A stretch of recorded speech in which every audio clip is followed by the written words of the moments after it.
It's the Orioles on MASN and a beautiful day here in Birdland as the Astros and the Orioles get set for a double-header, single admission double-header.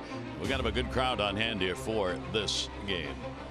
Hi, everybody. I'm Gary Thorne, and welcome for the Orioles. A loss last night, 2-1. Tough ball game. Good ball game. Almost made it in that ninth inning to tie it up, but a great catch in center. Marishnik got it, ended the ball game. Orioles go back at it today against Justin Verlander, and Jeffrey Ramirez will make his final appearance for the Orioles on this Game 1 appearance.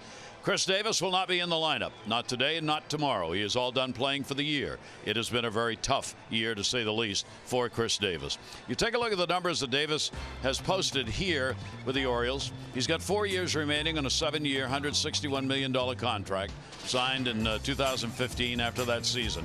His batting average this year at 168. 16 home runs. He's going to finish the year with the lowest batting average in baseball history. For his career with the Orioles, 234. The 239 home runs, 606 RBIs. This is the same player who was the Orioles' most valuable player in 2013 when he hit 53 home runs, had 138 RBIs. And the question facing the Orioles, Jim Palmer, now what? Well, you're right, and that is a very cogent question, Gary, because if we look at Houston, when they started to build, who'd they release? J.D. Martinez. Why? Because you know what? He had 15 home runs, 16 home runs, kind of what Chris did. But they needed somebody better because at the end of the day, that's you're playing guys, corner outfielder. You need to have somebody better. So for the Orioles, the answer is, are we happy with the 16 home runs? Obviously, you're not happy with the batting average under 170. He said it's the most frustrating year. That made a lot of changes. Hopefully, after having the Twins last year and maybe baseball not as much a focus, he'll maybe change that, and he'll come to spring training a revitalized guy.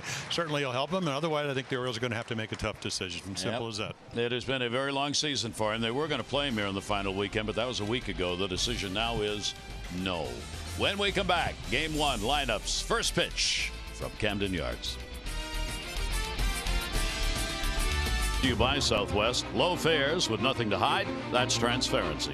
And by Royal Farms, pick up your ROFO rewards card today at any Royal Farms to save on gas and to start earning points for free stuff. Details in store. Gorgeous day here at the ballpark. Our game time temperature brought to you by BGE Home. We know more, we do more. A very comfortable 79 degrees. Very gentle breeze blowing out towards center. Here's the starting lineup for Houston. The defending world champions: Springer, Correa, and Reddick. Gonzalez, White, Gaddis, Davis, Maldonado, and Kemp. Josh Reddick having another good season against the Orioles this year. And for Dylan Bundy, second start against the Astros. First one was his second start of the year, all the way back on the 4th of April. So the slider's important. The fastball velocity's gone down. 39 home runs. That's the big story. Most in the history of any Orioles starter. He's gone through the season, again, healthy. When the slider's working, it did in the first inning in Boston, hung a couple in the second inning, and again, didn't pitch up to his capabilities. 4 runs in 3 innings. So I thought maybe there was some kind of injury. They just took him out. 90 pitches in 3 innings, which is very unlike him. He averages around 16 pitches an inning. So we'll see how efficient he is. And when he's on his game, he'll. And all you got to do is watch David Hess's game last night. Used all his pitches. Only the one mistake to Josh Reddick for the home run. That was it. 3 hits over 7 innings. Dylan Bundy in the last starts has gone 1-2 in the last 3. ERA 4.6. in his last 3 starts. So we'll see what he can do here in this one, his final game of this 2018 season, and trying to stay above 500. He's 31-31 now in his career with the 8-16 record he has this year. Yeah, and if you look at the ground ball to fly ball ratio, 104 on the ground, 192 in the air. So definitely a fly ball pitcher, and that's how you get to the 39 home runs. We have 2 of them in this game, as Verlander's the same. And Springer will lead it off. He'll get down to first base. Shift was on. Mancini's got it. Bundy covers, but Mancini will get there in time. A pitch in and out. Springer did not play last night. You ready to play, boys? Yeah. Well, yeah, he goes, hey, I'm not going to waste any time. Rickard, Mullins, Stewarts, that's the outfield. And again, around the infield, Nunez back, maybe a little bit of a sketchy knee. Beckham at short. VR, Mancini, and then Caleb Joseph gets to catch today, at least the first game. for the start of the ball game. Pitcher big advantage in the sun, hitter in the shade. Correa will take the pitch, and that will be in there for a strike. He had an 0 for 3 in the ball game last night. Their shortstop on the year, 2 for 6 against the Orioles with a home run and 3 RBIs. And Correa on that great slider that's down and away. He was a foot away on that one, and an 0-2 count. Well, that's he got a couple strikeouts in the first inning, and then second inning hung one to Pierce. Eventually Mookie Betts would get his 32nd home run on a hanging slider. Then jammed him and broke the bat. Nunez down to get it. High throw, but Mancini's able to haul it in. Our Maryland Live Casino inside the numbers. Well, take a look, and again early on, didn't get a lot to show for it, but you can live with that ERA, and had a couple of bad stretches, 7 and 8 runs when he had the groin problem. Really pitched well in June, and then July he thought he had it. You never have it figured out, but just getting back on track. And again, he's pitching for a team that's only won 45 games or 46 games with 113 losses. 2 down and nobody on. Ball will be put down the line, foul by Reddick. Reddick has had success against Bundy and against the Orioles. He is 3 for 7 with a home run off Dillon. He went 1 for 3 with a home run in the ball game last night, and he is 7 for 13 this year against the Orioles with 3 long balls. Strike on the inside corner. That one froze him as it cut back in and down. Yeah, Angel Hernandez behind the plate usually has a pretty ample strike zone, a high strike zone too. Count is 0-2 with 2 down. Shift on. That one will brush him back a little bit. Well, not that high, but somewhere up in that zone. You can see 93, and yeah, the average fastball is about 91.5 miles per hour. So velocity down. That'll be tagged foul the other way again. Dylan Bundy. We take a look at our StatCast AI powered by AWS. The defense behind him. Outfield plays the other way. Yep, a couple steps to the left. Right fielder for the Orioles. Stewart in this game is playing right in the power alley and right. And he's also, as you mentioned, the Sun field. Yep. Here's the 1-2 delivery on the way, and that'll go to the non-Sun field. Joey Rickert coming over and in. It'll be a base hit. Make a turn and stay, so Reddick continues hot against the Orioles. Yeah, before he got traded, or actually signed here as a free agent, he started with the Red Sox, went to Oakland. Every time he was in a slump, he'd just play the Orioles and he'd do this. If he didn't hit it hard somewhere, he'd just kind of hit it down the line. You kind of shifted that way, but he just flares it. And the box score looks the same as it was a firm line drive. So they get a base hit off Bundy. This has been, as we've mentioned, over his career, the inning that he struggles in. Same true this year. Dylan Bundy's given up 23 first inning runs. Second worst innings the 4th inning, in which he's given up 22. 2 down, runner on, and a breaking ball that he lays off Gonzalez. Gonzalez 3 for 4 lifetime off Dylan. He is getting the start in this ball game at second base, where he ended up last night. Pretty good break numbers. Yeah, he really is a free agent, at least a potential free agent. He's had a hit 9 of the last 11, so he, like many of these Stros, finishing strong. 1-0 delivery on the way, and that's in there for a strike. Well, if you look, I mean, Reddick had a leg infection early, then Altuve not going to get 200 hits because of the knee problem. Correa had the kind of the oblique back problem, so they've had some injuries, but AJ Hinch is just, as they get healthy, trying to get them all ready and get them the appropriate at bats. 1-1 delivery on the way. That'll be a strike in the outside corner. Astro team offensively, they are 4th in average and 5th in runs. They average 5 runs a ball game. They are 7th in home runs, but that pitching. Is it ever? Both their starters and the relievers have the best ERA in the American League, and their starters are #1 in almost every pitching category in the league. 1-2. Reddick off first base, and that one will be fouled back. Yeah, so a little plus velocity. I think the one thing of Dylan, he's such a hard worker, and he knows that he has to use his front side to get down the mound. There was an article after we saw Sales, who's been battling some shoulder problems, about his extension. And since the shoulder injury, not extending, not your release point maybe cut off a little bit. getting over your front side allows you to be closer to the hitter. The stuff's quicker. It gives you a little bit more velocity. 1-2 is going to miss down low. He had hoped he might go after that pitch, but Gonzalez stayed away. So a 2-ball, 2-strike count. Dillon putting a few pitches up here. If he can get through the inning with 16 or less, that'll be just fine for him.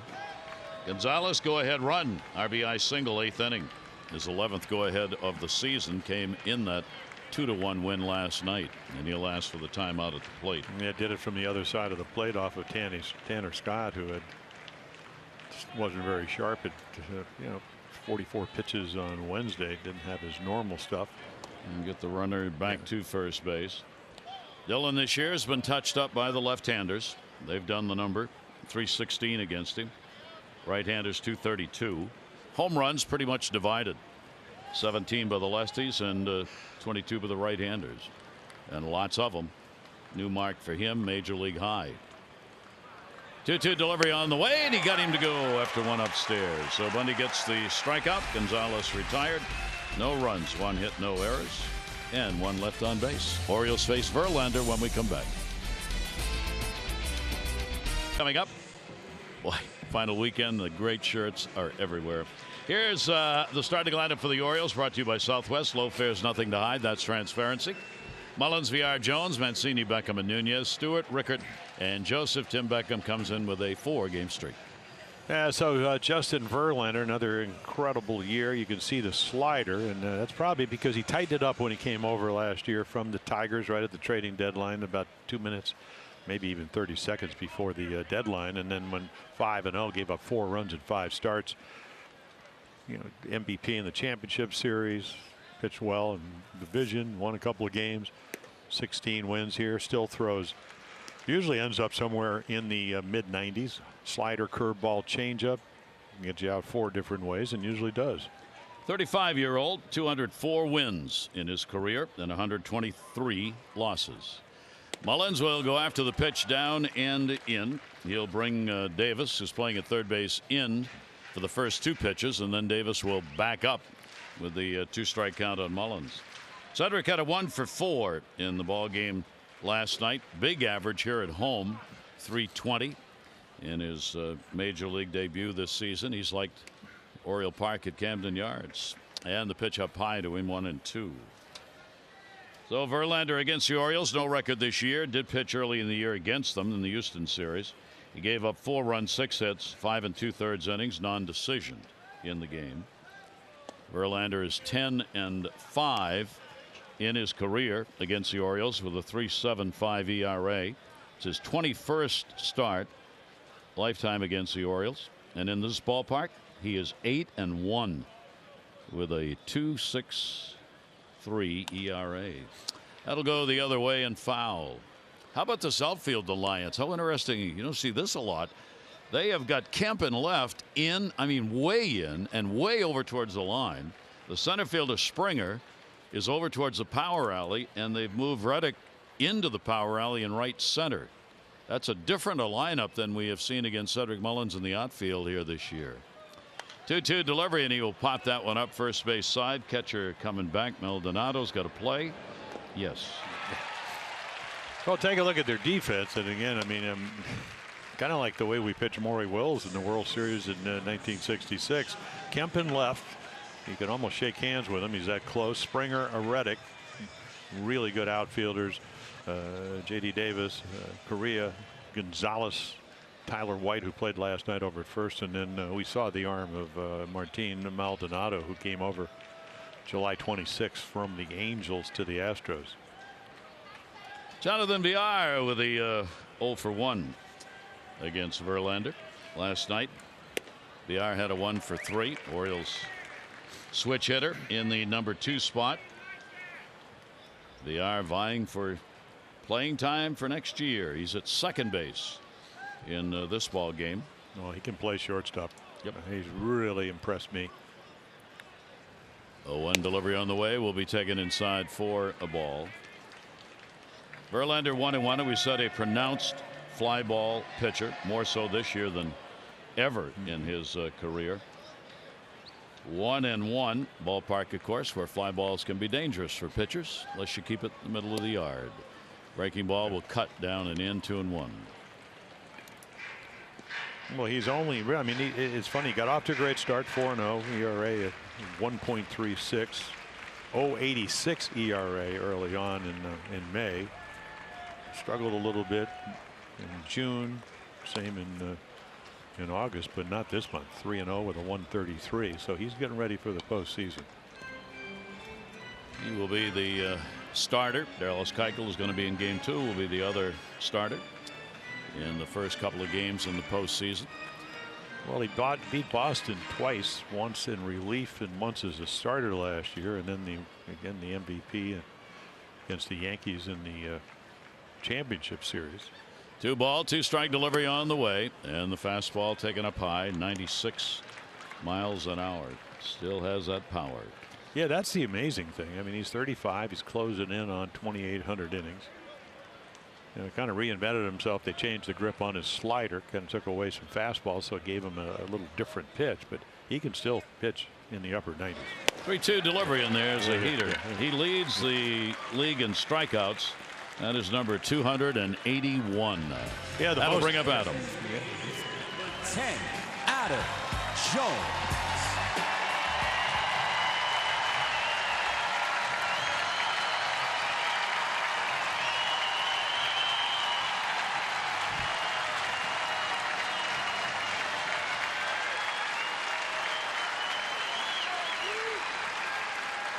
Fans have really responded on their own, believing this is Adams' last weekend. And I asked the question, talked about it for a while, why not re-sign him? I don't understand. I mean, he can still play. He's a face of the ball club. He's a veteran on a team that's going to be very young. He's a leader. He's deeply involved in the community. He can play right field. He can DH. He can still play. I don't understand why. The assumption is he's gone, and I think it's a valid assumption, but I don't get it. Well, but why? Just because you wanted to send him to Philadelphia, where he could have, of course, they folded, but he could have gone to another team, doesn't mean he can't come back. It's a sensible thing to do. 0-2 delivery will be taken outside. 1-ball, 2-strike count. He has been as consistent this year as he has been in every year of his career. He's right where the numbers usually are. Yeah, the only thing down is the home runs, and like I told you before the game, I would bet the Ranch will hit over 20 next year. Yep. I mean, he's got more hits to right field. And Verlander will get him. So Verlander gets a couple of strikeouts here in the first inning. He retires the side in order. Close ball game last night. Pitchers dominated. Will it be so in game 1? There's just not much there that's any good. The home ERA is a little lower than the road, but the magic number is 4, and it's 4.77 at home and higher on the road. Yeah, I mean, I can understand how you hit more home runs here at Camden Yards, but I've never understood over the last years that I've been doing this, why all of a sudden when you put on the gray uniform you don't play well. It's just, you know, they just get to hit last. Yeah. And you hope they get to hit last, because that means you have a lead. They don't get, just think about the ERA on the road. It's 5.70, but how many times on the road have you not even pitched the 9th inning? So it's even worse than it really, that's over 8 innings. Yeah, that's right. So, but I just don't understand. It's not like this is a ballpark, you know, I guess maybe we've gotten home run guys that hit home runs here that don't hit them on the road because the dimensions are a little bit different, but that's certainly not the case now with Trumbo with a knee problem. You know, had that taken care of. He'll be back. But you have more speed on this club, you would think. And we saw a little bit on the road that they play a little bit more competitive baseball. 1-2 delivery to White. Breaking ball will be taken down low. The previous record on the road for the Orioles in fewest wins was 20. That was set in 1988 when they went 20-61. The Orioles finished up this year 19-62. Those are the numbers since the ball club came here from St. Louis. 2-2 delivery on the way. Inside out swing, foul territory. Trey Mancini will not have a play. White getting his first look at the Orioles starter, Dylan Bundy. He played last night, had an 0 for 4, and has not had a hit in his last 10 ball games. Yeah, he's getting the start yeah, you know, we were going to see Gaddis in this lineup because he's playing behind him as the DH, but They say, well, Evans streaky, and there's a slider that he reacts to late because it stays up, probably a strikeout pitch if it's down. So there's Evan, and now he's going to, they don't know who's going to be the DH. Of course, Marwin Gonzalez can play everywhere. He can move to first base in a blink of an eye. Here's the 2-2 delivery on the way, and gets him at 83 miles an hour. Well, that's the slide ball, and for Dillon, that's his best pitch. Since he's lost velocity on the fastball, this is the equalizer. And we saw it in Boston. I mean, it's perfectly thrown. Can't draw it up any better. 2 strikeouts for Bundy, and that will bring up Gaddis. Evan Gaddis, designated hitter, 1 at bat last night, 2 plate appearances, 1 0 for 1, and had a walk. Defensive replacement late in the ball game for Gaddis. Now, he hit a rocket that Chase Peterson kept from going down into the corner with a leaping grab. He's having a big year in RBIs. 0-1 delivery on the way to him. Gaddis a swing and a foul tip. 78 RBIs, second most in his career. He had 88 back in 2015. He is basically an all or nothing hitter. In fairness, 25 home runs and 78 RBIs. He's a modern day producer with big swings like that on virtually every pitch, and he's gone. And then Dillon, trying to work on that front side. So, I mean, we haven't seen him, as we look at our Mercedes pitch count, throw 94 in a long time. So you can see, I mean, Yang, look at the extension now. And then all of a sudden that little extra just makes it easier when you get over your front side. A lot of times he kind of poses with that back leg. So able to get over the front side and add a little velocity, and it worked. That'll bring up J.D. Davis. 3 strikeouts in a row picked up by Bundy. Another big slugging infielder out of Elk Grove, California. Last year, first season, major leagues. He got in 24 games with Houston. He moved all the way up, AA, AAA in the big club, all in 1 year last year. It's only his 5th professional season, and he will take the pitch for a strike. He selected in the 3rd round of the 2014 draft, J.D. Davis. 1 ball, 1 strikeout. And we saw Kyle Tucker play right field last night. Another guy. They both had big years down at AAA Fresno. PCL is a hitter's league. And Tucker, they'll take a look. And so there you go. You better tell somebody, better Tim Beckett, he hits 53% of his balls right to you. Get ready now. It's coming your way. And a check swing this time that's going to be fouled back and out of play. So that's Dylan Bundy. 94 was what Dylan Bundy did really 3 years ago. The first year when he came up, he pitched out of the bullpen, got some starts. He was 94 to 97. So it's there. And the injuries to the elbow, Tommy John surgery, and then the shoulder injury were a long time ago. And we'll go upstairs and just able to get the bat on that 1 and 2. And so that's what we were talking about. And then it doesn't mean you can't pitch well. It just makes it a little bit harder if you stay in the middle of the plate and you pitch in Camden Yards and you pitch in the American League East. Some of the best offenses. 1 and 2. He's hitting only a .133. Davis is against right-handers in the chances he's had this year. 1-2 delivery on the way, and that's going to be a base hit right center field. That one stayed up, and he went up and got it. And Davis is on with a single. Second hit comes with 2 down here in the 2nd inning. The regular season schedule at Oriole Park, it will end tomorrow. The O's host these Astros, and the first 20,000 fans 15 and over will receive an Orioles duffel bag. Tickets start as low as $15. Get yours at Orioles.com. Last day of the season tomorrow. Doubleheader today. So if you're in the area, not at the ballpark yet, come on out. Second game will start about 30 minutes after the first. Single admission to watch both. Here is Martin Maldonado. Maldonado's got a 1 for 4 lifetime off Bundy, and he's got a 1 strike count with the runner at first base. He had a 9 for 22 against the Orioles coming into this game with a couple of home runs. Maldonado behind the plate, 49% now throwing out base stealers, second in the majors to that guy in St. Louis. That guy. That guy in St. Louis. Here's the 0-1 delivery on the way, and that will be in there for. Well, you think back, and you talked about it in the open. I mean, Marishnik makes the game-winning save. He throws out Mullins in a 2-1 ball game, trying to steal a base early on in the first inning after he gets on.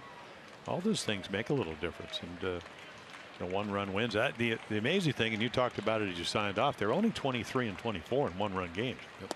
I looked at that number yesterday. I was amazed.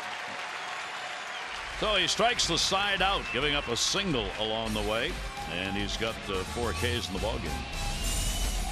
Quiet contemplation of what I did wrong, and he never really played on it, Gary. But when he slid into that wall, because he got off to a pretty good start, that changed everything. It was the back leg, it was the knee, and right underneath the padding down the right field line. So totally different swing. He leads it off against Verlander, and the breaking ball is going to be in there for a strike. Trey had an 0 for 4 in the game last night. That snapped a 6-game hit streak that he had. Beckham, and then Nunez will be due up.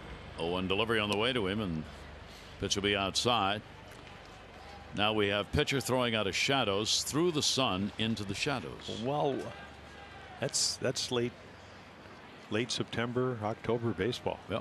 I mean, it's really what it's about. I mean, 1-1 delivery on the way. We see it so seldom because usually we don't play it. Yeah, right. I mean, you usually see it sometime the last week of September, maybe early October, and then you get the wild card games, and of course, you want to, if you're on the East Coast, they want the East Coasters to see, so they start in the twilight out on the West Coast and all that, which makes it hard to see. I mean, there are all kinds of different times, and there's a nice little 96. But Verlander coming in. He is number 3 in ERA at 2.6. We told you he's number 1 in strikeouts. He's going to be in another inning the leader in innings pitched. He's pitched 209 so far. Then he comes back inside and will miss with that. Opponent batting average at 201 is the 3rd lowest in the league. His road ERA is 2.28. That is the 2nd lowest in the American League. Well, this is the 11th year that he's pitched 200 innings or more. And upstairs again, foul tipped, and he's out of there. But again, he goes over to Houston and he gives up 4 runs in 5 starts last year, and then the postseason. But again, very athletic windup, big guy, 6'5", maybe 225. Number 1 draft choice in the country out of Old Dominion. And he was always a guy that threw 95 to 100 in college. Tim Beckham. Beckham's done pretty well against Verlander, 4 for 6. Timmy was not in the ball game last night, so he does have a 4-game hit streak coming into this one. He is 3 for 12 this year against Houston. And we will keep an eye on the scoreboard both today and tonight during our games. Colorado's in. They made it with a victory in their ball game last night. Second consecutive season. The Rockies will go. They also still have a chance to clinch the division. Chicago's got a chance to clinch today. The Cubs can clinch with a win over St. Louis and a loss by the Brewers. And the Dodgers, they got a very big win, 3-1 in the game last night against the Giants. They can clinch a playoff berth as early as today. The Dodgers can if they beat San Francisco or the Cardinals lose to the Cubs. The Dodgers right now are up 2 in the ball game this afternoon. 2-0 LA. How about Rayu? All of a sudden the left-hander back. Ooh, breaking ball froze him. Well, when you're 6'5", I mean, the curveball, it's a great, the angle's terrific. You're throwing downhill, and that one, of course, that goes up, so you give up on it, and then the spin's good enough to get the top of the zone. I'm not sure you want to throw that many hangers, but because it's a little more hittable. Then comes over the top, gets that pitch down and away for the 4th strikeout in a row. It just seemed like when he went to Houston, I mean, they're one of the better pitching coaches than Brent Strom, and they just got this. A.J. Hinch, their skipper was talking about it. They thumb a little bit more under the ball, so the slider got a little bit better, a little tighter, and it gives him an extra pitch. So there your whip. That's walks and hits per innings, and he's right there with Scherzer, DeGrom. He's going to win the Cy Young in the National League most likely. Snell, 21 game winner with the Rays. Here is Nunez, 2 down, nobody on. He'll go after the pitch that is high. Gary, I mean, we're looking, I don't know how many innings he's going to pitch, but in this light condition with this kind of stuff, very hard to see. 5 in a row retired by Verlander. Nunez got a banged up knee a little bit, did come on to play off the bench last night and obviously starting in this one. Verlander with the 0-1 delivery on the way, and that will be up high. Oh, nope, actually, nope, yeah, in there, 0-2. Yeah, there's the Angel Hernandez high strike. I mean, it's over. A little backup slider, but caught the top of Angel Hernandez's strike zone. Their starters have worked through the year. Cole, 32 starts. Keuchel, 33. McCullers has got 22.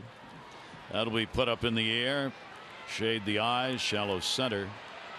Whoa, and it will be hauled in. A little dangerous there as both Gonzalez and Correa came together. 1-2-3 innings.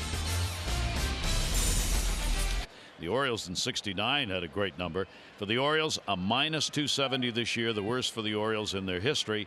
Second worst was 1988 with 239. That ball will be popped up down the line, so the big run differential number has really helped, obviously, with the pitching and hitting Houston's got. What a combination. And for Bucks Ball Club, just hasn't been there on either side. Well, the defense, I mean, you can just go down the list. Starting pitching not where you want it to be. Kemp goes to first. Great stop made Mancini, and he'll make the out himself. Well, that's a double. He just snared a double in the sun. I mean, the more you see him, you realize, I mean, that's certainly his best defensive position. Yet as a rookie, Wayne Kirby taught him how to play the outfield. I mean, you know, not even thinking he's going to pull the ball like that, but he does. So look at those reflex feet set again. Got the big glove, the big reach. Double taken away. Remember, that is Mancini's position through his pro career, his first base. He had to move the outfield with Chris Davis at first. Pitch will be taken for his strike. So what happens next year? Trumbo comes back. Is he the DH? Chris Davis comes back. Does he play at first base? Well, Chris Davis can play other positions. Yeah. I mean, he played really third. Can. Yeah, he can play third. He can play the outfield. They just got to get him to figure out the batting. Yep. I mean, that's because it's not about strikeouts for Chris. You know, Stan's got well over 200 strikeouts, but over 30 doubles. His his 37th home run, 36 and 37 home runs yesterday. Might have hit a couple more today. He got 8 runs on the board already. Pitch taken away, 1-2. So they just got to figure that out. Got a winner to make some changes. And how long do the Orioles give him next year if he comes back? 1-2 delivery will go all the way to the backstop. That one just slipped away. 6-game hit streak for George Springer, who grounded out his first time up. Big finish for him, hitting .333 in the month of September. He started 25 of the last 29 coming into this one. He had a sore left quad that kept him out of some games before that. 2-2 delivery put up in the air. Sun sky again. Cedric Mullins had to find this one. He comes in from center and will make the catch. 2 down. Maryland Lottery's home run richest contestant of the game is Greta Thomas from Fort Washington. Greta's already won $500 for being selected, $500 more for every Orioles home run hit during today's game. Greta, good luck. Correa coming up. He grounded out his first time up. With a win last night, the Astros have had their best month of the season. They are 19-5 in the month of September. They are finishing very much the way they did in September of their championship year last year. Same kind of numbers. There's the shift put on. Correa grounded to third his first time up. You go the other way, foul, and souvenir time.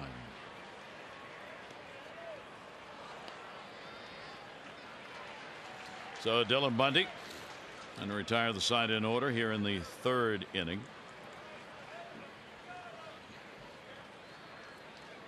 0-2 delivery to him, up and in. You can see again how hard it is to see right there. That's a hanger. You usually just wouldn't be diving out of the way.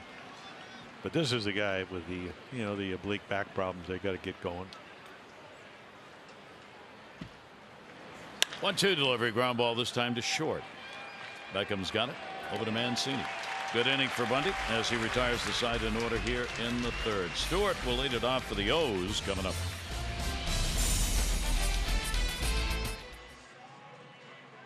Begin their move to Baltimore and of course rename the Orioles. Wreck as in Vec. Bill. Yeah, lived down on the Eastern Shore. Got a chance to meet him on a lot of occasions. Said the great thing about baseball, you can read a book and watch the game. He said because there's a timing to it. Always, you can be reading, there's no one to look up. I mean, when Tanaka pitches, maybe you can read 2 pages instead of 1. I mean, it depends on the pitcher, but there is a rhythm to the game. You hope so. Yeah. Well, you hope that's why they're going to make some changes. Yeah. Stewart will go after a pitch up from Verlander, and the count goes to 0-2. 1 for 4 in the ball game last night for DJ Stewart. He's had hits for the last 5 starts. Yeah, Cole threw it by him in 99, but then again, Babe might have had trouble with that pitch up and in at 99. 0-2 but away. again, Gary, if you're a veteran pitcher, and you mentioned Justin Verlander, what, 35 years old, and the guy's late in your first fastball, you got 3 other ways of getting him out. But if it's going to be, he can cut it inside. There is Garrett Cole. What an arm he has. What a year he's had. 1-2 delivery on the way over the top. Got him. That'll be strikeout number 5. And again, you give up on it because of the movement. Again, he can pitch to both sides of the plate. Look at the target. Look at the ball. There's Maldonado, one of the experts, not only throwing, but just framing it, right around the kneecaps. Verlander is not lost here in the month of September. He's 3-0 this month with a 1.33 ERA. Here in September, he has, with the 5 strikeouts today, he has struck out 45 in his September starts, and that covers 30 innings. Yeah, when you have this kind of stuff, Gary, you got all the pitches, but you just react to the way the hitters are reacting to you. You're just going to make your pitches. Rickard's standing at the plate, and you're playing catch with Maldonado. It's as simple as that when you have this kind of ability. A 1 delivery on the way will be there. Rickard has faced him 6 times and has gone 0 for 6. Joey was not in the ball game last night, starting in left field, and this is his first game against Houston this year. 0-2 count from Justin Verlander, and a swing and a miss. Yeah, that's a slider, and again, that made the big difference in the postseason in September last year. Make a little change. He used to be primarily a fastball, curveball, changeup pitcher. And this is a perfect slider. It's 89 miles per hour. Good tilt. That means you get on top of it, so it just goes down enough and away. So Caleb Joseph will stand in. Look at that number. Wow. 2 down, and Caleb will take the pitch for a strike. Caleb did not play last night. He's wielded a pretty good bat lately, 5 for 12 over the last 4, and he's hitting .306 in September. Verlander's faced 8 and struck out 6, and that will just miss away. This is a new career high for him. I mean, that's saying something at the age of 35 when it comes to strikeouts. It's a single season high. He struck out 269 in 2009, and now he's got 286 this year. Caleb will fight it off to the screen.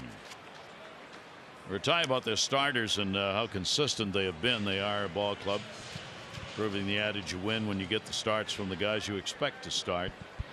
And Charlie Morton is coming back tomorrow to play. Verlander's had 33 starts. Their starters have 72 wins this year for Houston. And you know what? That's not the most. There's a team that has more from their starters, and that's the Cleveland Indians. The Indians have 75 wins. They're 75. The starters are 75 and 42. Well, they had 4 guys with over 200 strikeouts. I mean, anybody. I think Houston, because they're defending world champions, they've been through it. But it's not going to be easy against Cleveland. No. And they're. I mean, and they start at home, but they're better on the road. I'm talking about the Astros. So maybe being at home is not a home field advantage for him. Strikes the side out. 9 batters faced and 7 Ks. RAV4 Toyota. What drives you? Visit buyatoyota.com for great deals. Real good crowd on hand. Well, what great weather we had last night and again today, and looks like the same tomorrow. Remember, this is a doubleheader. Game 2, a half hour after the end of Game 1. Jeffrey Ramirez for the Orioles, 1-7. Left-hander Dallas Keuchel, 12-11 in Game 2. Single admission. So if you're in the area, come on, see the rest of this one in Game 2. Breaking ball is going to miss as Josh Reddick will lead it off. Reddick a base hit in the first inning. No score in the ball game. No runs, 2 hits. The Astros, zeros across for the Orioles. And Dylan Bundy's pitch up high. Strikeouts piling up for both. Bundy's got 4, 7 for Verlander. Yeah, these are the counts that David Hess last night made the quality pitch. Look at the glove. That'll be a base hit. He went against the D. But see, again, the ball gets elevated. You know, you go back to the J.D. Davis base hit, 2 strikes. A little different than being 2-0, but what he did, he missed his target by about 18 inches. So you know that Reddick's looking fastball. So make a good pitch. You can see, I mean, it's pretty hittable because it's belt high, 91. Probably maybe a mile or 2 less than what you hit off in batting practice when they're throwing from about 48 feet. Boy, what a job against the Orioles. That's 9 for 15 this year against the Orioles. Josh Reddick came into the game today here in this ballpark hitting .371. Here's Gonzalez. He wraps one to right. It's going to stay up though. Hard line drive. Frozen rope on that one to Stewart, and there's one away.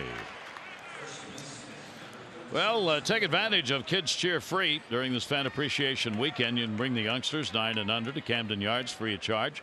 Every adult purchasing a regularly priced individual game ticket in the upper deck, you can bring up to 2 children free. It's Orioles.com/kidsfree. You got the second, you got today for the doubleheader, and then you got tomorrow for the final game. And what duffel bag tomorrow? You got the first 35,000 today. The puffy vest. Puffy vest out given away today. The Kevlar vest will save you from balls coming into the. You're convinced that vest is something catchers could. Well, wear. we almost took one off the dome in Fenway. I mean, the carom shot almost got us. I still don't know where that ball went. 1-0 count, one down. Of course, we're being accused by our production truck of being under the table. Well, I was. That was later on. No. Oh. Well, 2 for 2. Yeah. Well, you do go down. I mean, I told the story, and I've told him many times. I did snare one right in front of Howard Cosell, which I regretted for the rest of my life. But I actually, when Tom Davis was doing, I think, HTS, he used to be up and doing from the back of the booth between innings. And one hit the top of the monitor, and we're on the chairs like we are now, the rolls. So I kind of rolled out of the way and went down, and they're shooting. Tom was like a boxing referee, counting me out. 7, 8. I mean, I went right over. It's dodgeball. I take great They're pride hard. in going under the table. That'll be right the first double play line drive as Reddick was running. Yeah, Tyler White goes, what do I need to do? He went up to protect the runner and went after the pitch that was about a foot over his head. No score. By Johns Hopkins Orthopedics. When you have a setback, they set you up for a comeback. And by University of Maryland, University College. No score in this ball game. Bundy will go back to work. Early fall day. Very comfortable. I don't know if he or she knows that's on top of the helmet or not. Could be a trick. Here is Mullins, and the pitch will be taken up high. Mullins popped out his first time up. Verlander has gone through the lineup, retiring the first 9 with 7 strikeouts. So let's see. A actually gets hit higher the first time through the order, and then 192, which is still a very low number, and then it drops to 178. With the Tigers, he used to, I mean, early on, he just, he was throwing close to 100 early on. And then he would, he'd go 92, 93. and he'd get into the 6th, 7th inning, he'd be into the upper 90s. Seems like he's changed that philosophy. Trying to lead the American League in strikeouts for the 5th time in his career. He's on top right now. Cedric Mullins, 1 ball, 1 strike count. In at third, Davis. Infield shifted around, and that's where he hits it. Now somebody's got to cover first. White does. Play made by Gonzalez for the out. As you enjoy a Miller Lite, look forward to the whole true moment later in today's game. Final weekend of the 18 baseball season. There is a need because of a division tie for first or a tie for a second wild card spot. That would come on Monday. 1 down, and that will bring up Jonathan Villar. Villar, a strikeout victim, his first time to the plate. Davis stays in at third. Villar takes it up high for a ball. Pretty much set. The American League ready to go to the playoffs. Boston, Cleveland, Houston.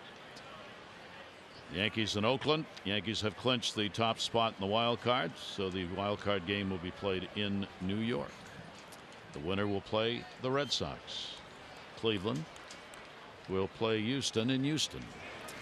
And that pitch is away. So Villar, one of the few times a hitter gets ahead 2-0. Shady days on the infield, just a little bit coming through on the first base side. Right field's the only sun field at the moment. Timeout asked for as Verlander wanted a new baseball.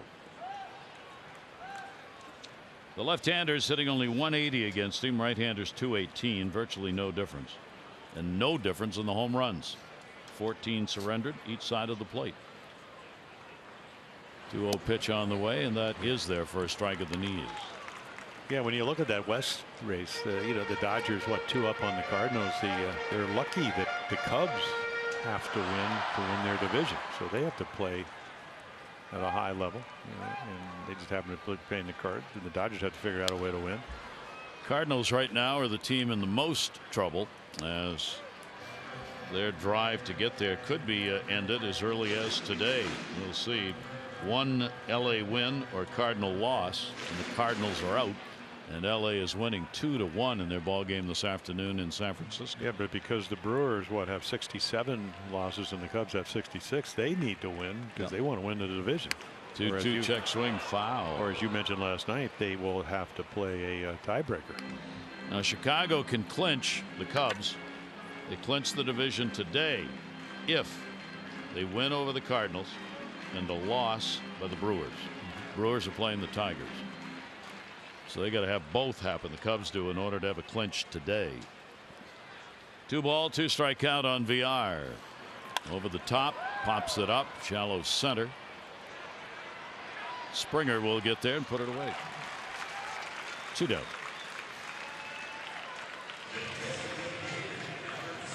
Well, again, the 15 wins, 200 Ks, and Clemens did it 10 times. Bly 11, who finally got in the Hall of Fame, much deserved work. Walter Johnson, one of the greats. Nolan Ryan with over 300 wins, over 5,500 strikeouts, and then once again Adam Jones getting a hand. Adam stands in with 2 down, nobody on. Strikeout victim his first time up. There's that great pitch down and away. That's that slider.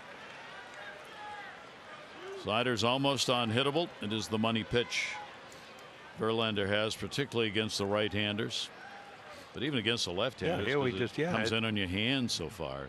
Well, you have to give them a lot of credit in Houston because they just made a change. That one to the gap in left center field. That's going to fall in for a base hit. It'll go to the wall. Adam on his way to second base. He will pick up a 2-out double. Well, with the Ryder Cup on, he just golfed it. Yeah, finally got a ball in the middle of the plate. You finally got a ball down because he'd been riding the ball in the strike zone all night long. So you can see right there, tee shot, left center, right up the gap. Nobody's going to catch this one. Hit too hard. So that is the first hit for the Orioles. Verlander had retired 11 in a row. And now the Orioles get a runner in scoring position, and Trey Mancini at the plate. Orioles went 1 for 4 in these situations last night. Verlander going to the stretch here. They'll give Jones a lot of room for a secondary lead. Mancini in the over the top down and in, and a 1-strike count. He struck out his first time to the plate. Trey has had only a couple of hits against Houston this year, 2 for 16. One of those hits was a home run. And he's had a couple of RBIs against him. 0-1 count, 2 away.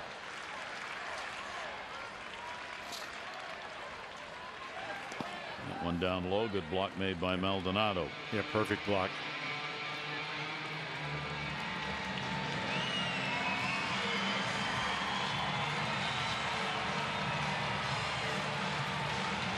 Mancini trying to get him home. Outfield pretty deep, especially in the corners against him. That sun still a problem in the outfield, right and center, depending on the angle. And the other thing, right at first base. Yep. You know, Tyler White might be affected on a throw, or especially if it's probably up the middle. Might be looking right in the sun. In fact, when Brad Brock got a blown save on opening day when a high hopper went into Chris Davis's eyes. There's that one band of light that can come in here. Right on the bag at first. 1-1 delivery on the way. For Verlander this year, with runners in scoring position, teams hitting 194. When there are 2 down, 120. And what Cole was, what, 176, even a little bit lower. That's the one thing about Trey Mancini. He cannot wait to restart that runner in scoring position number. It's been a struggle all year long. First half was just so bad. Yeah. Too many at bats to get out of it. Under 100. And then, of course, last year hit 342. Just one of those. You know, league average is usually in the 250 range, somewhere around 253, 4. He's at 144 as we get to the second to last game. That one's going to get away. Adam Jones will move up. So that one bounced. It'll be the 5th wild pitch by Verlander this year.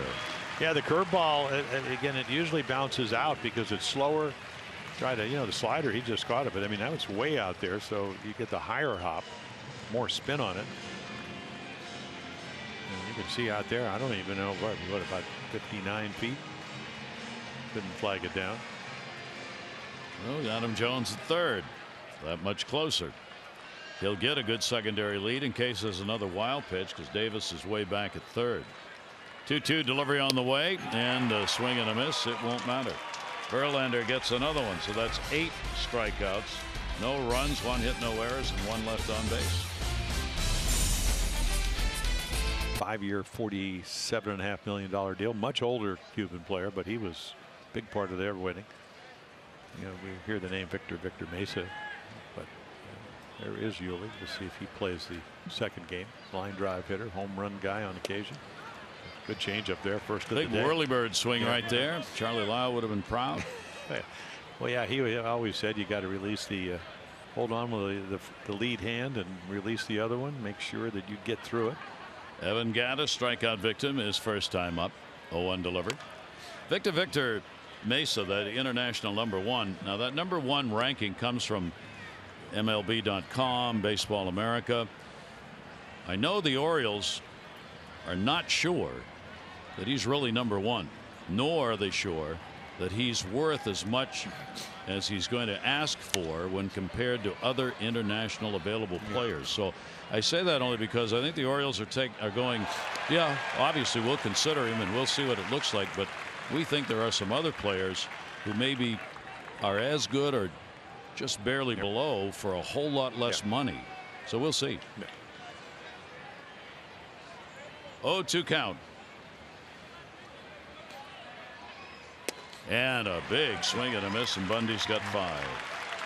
So 3 line drives in the 4th inning, and right here some high heat. I mean, right there, perfect pitch. So we've seen much better fastball, better arm speed. You know, on occasion we've seen the real good slider. Dylan Bundy sets him down. Leadoff man retired, 5th inning. J.D. Davis, a base hit, his first time up.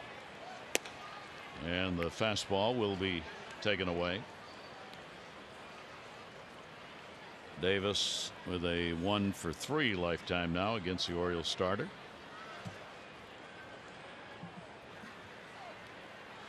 .1-0 delivery and a bouncer.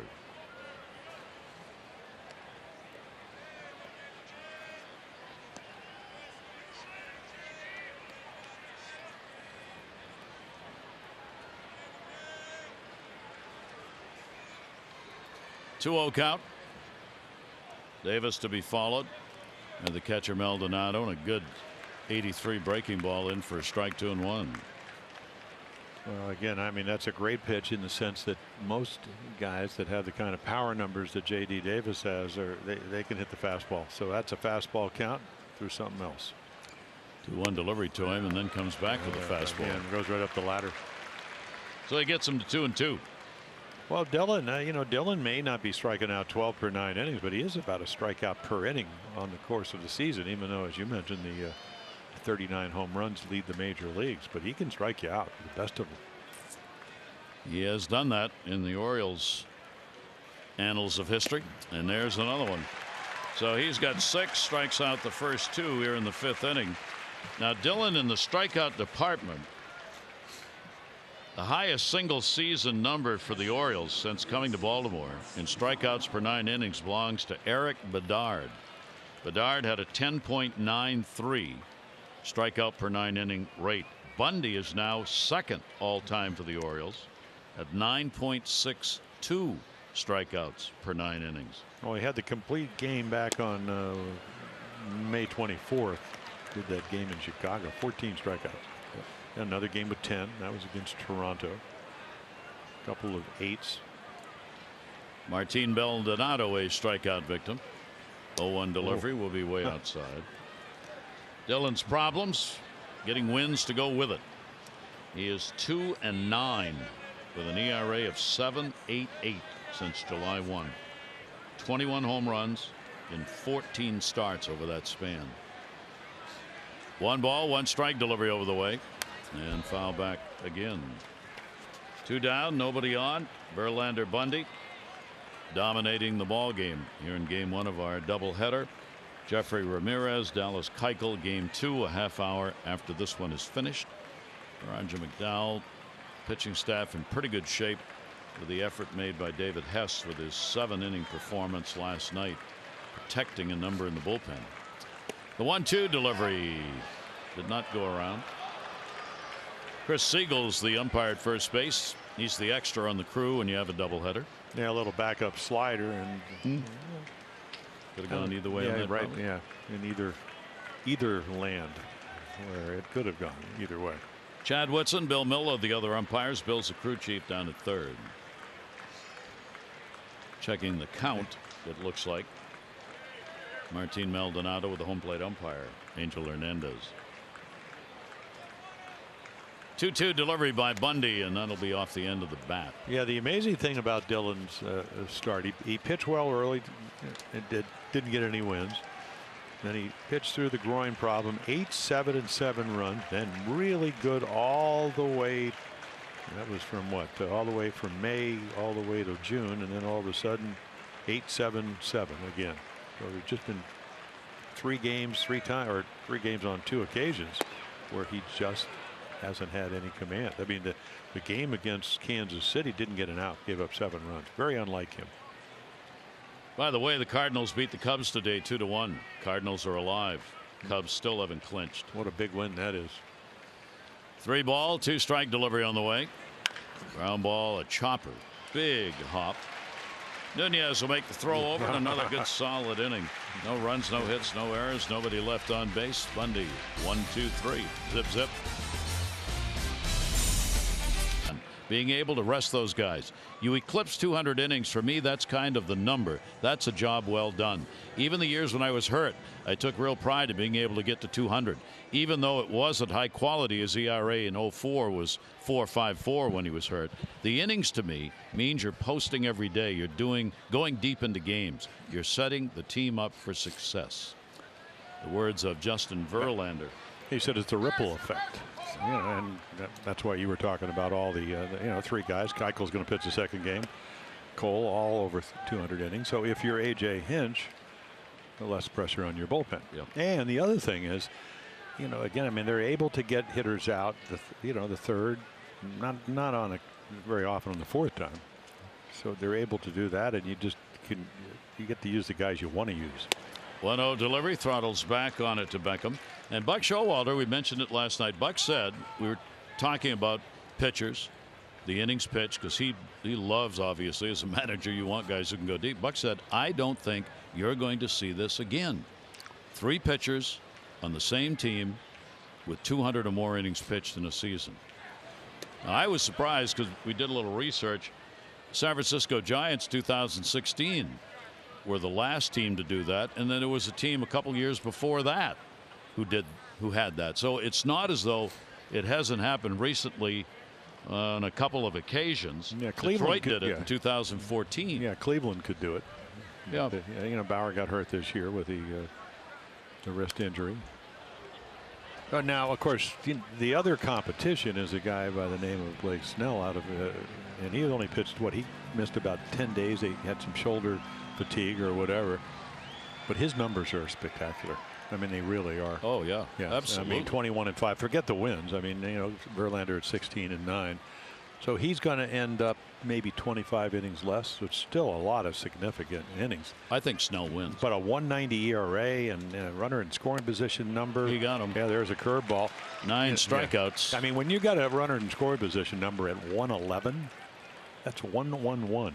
There's another hook, and yeah, it's a perfect time to pitch and the perfect type of stuff. This guy can be overpowering. Maldonado brings it into the zone.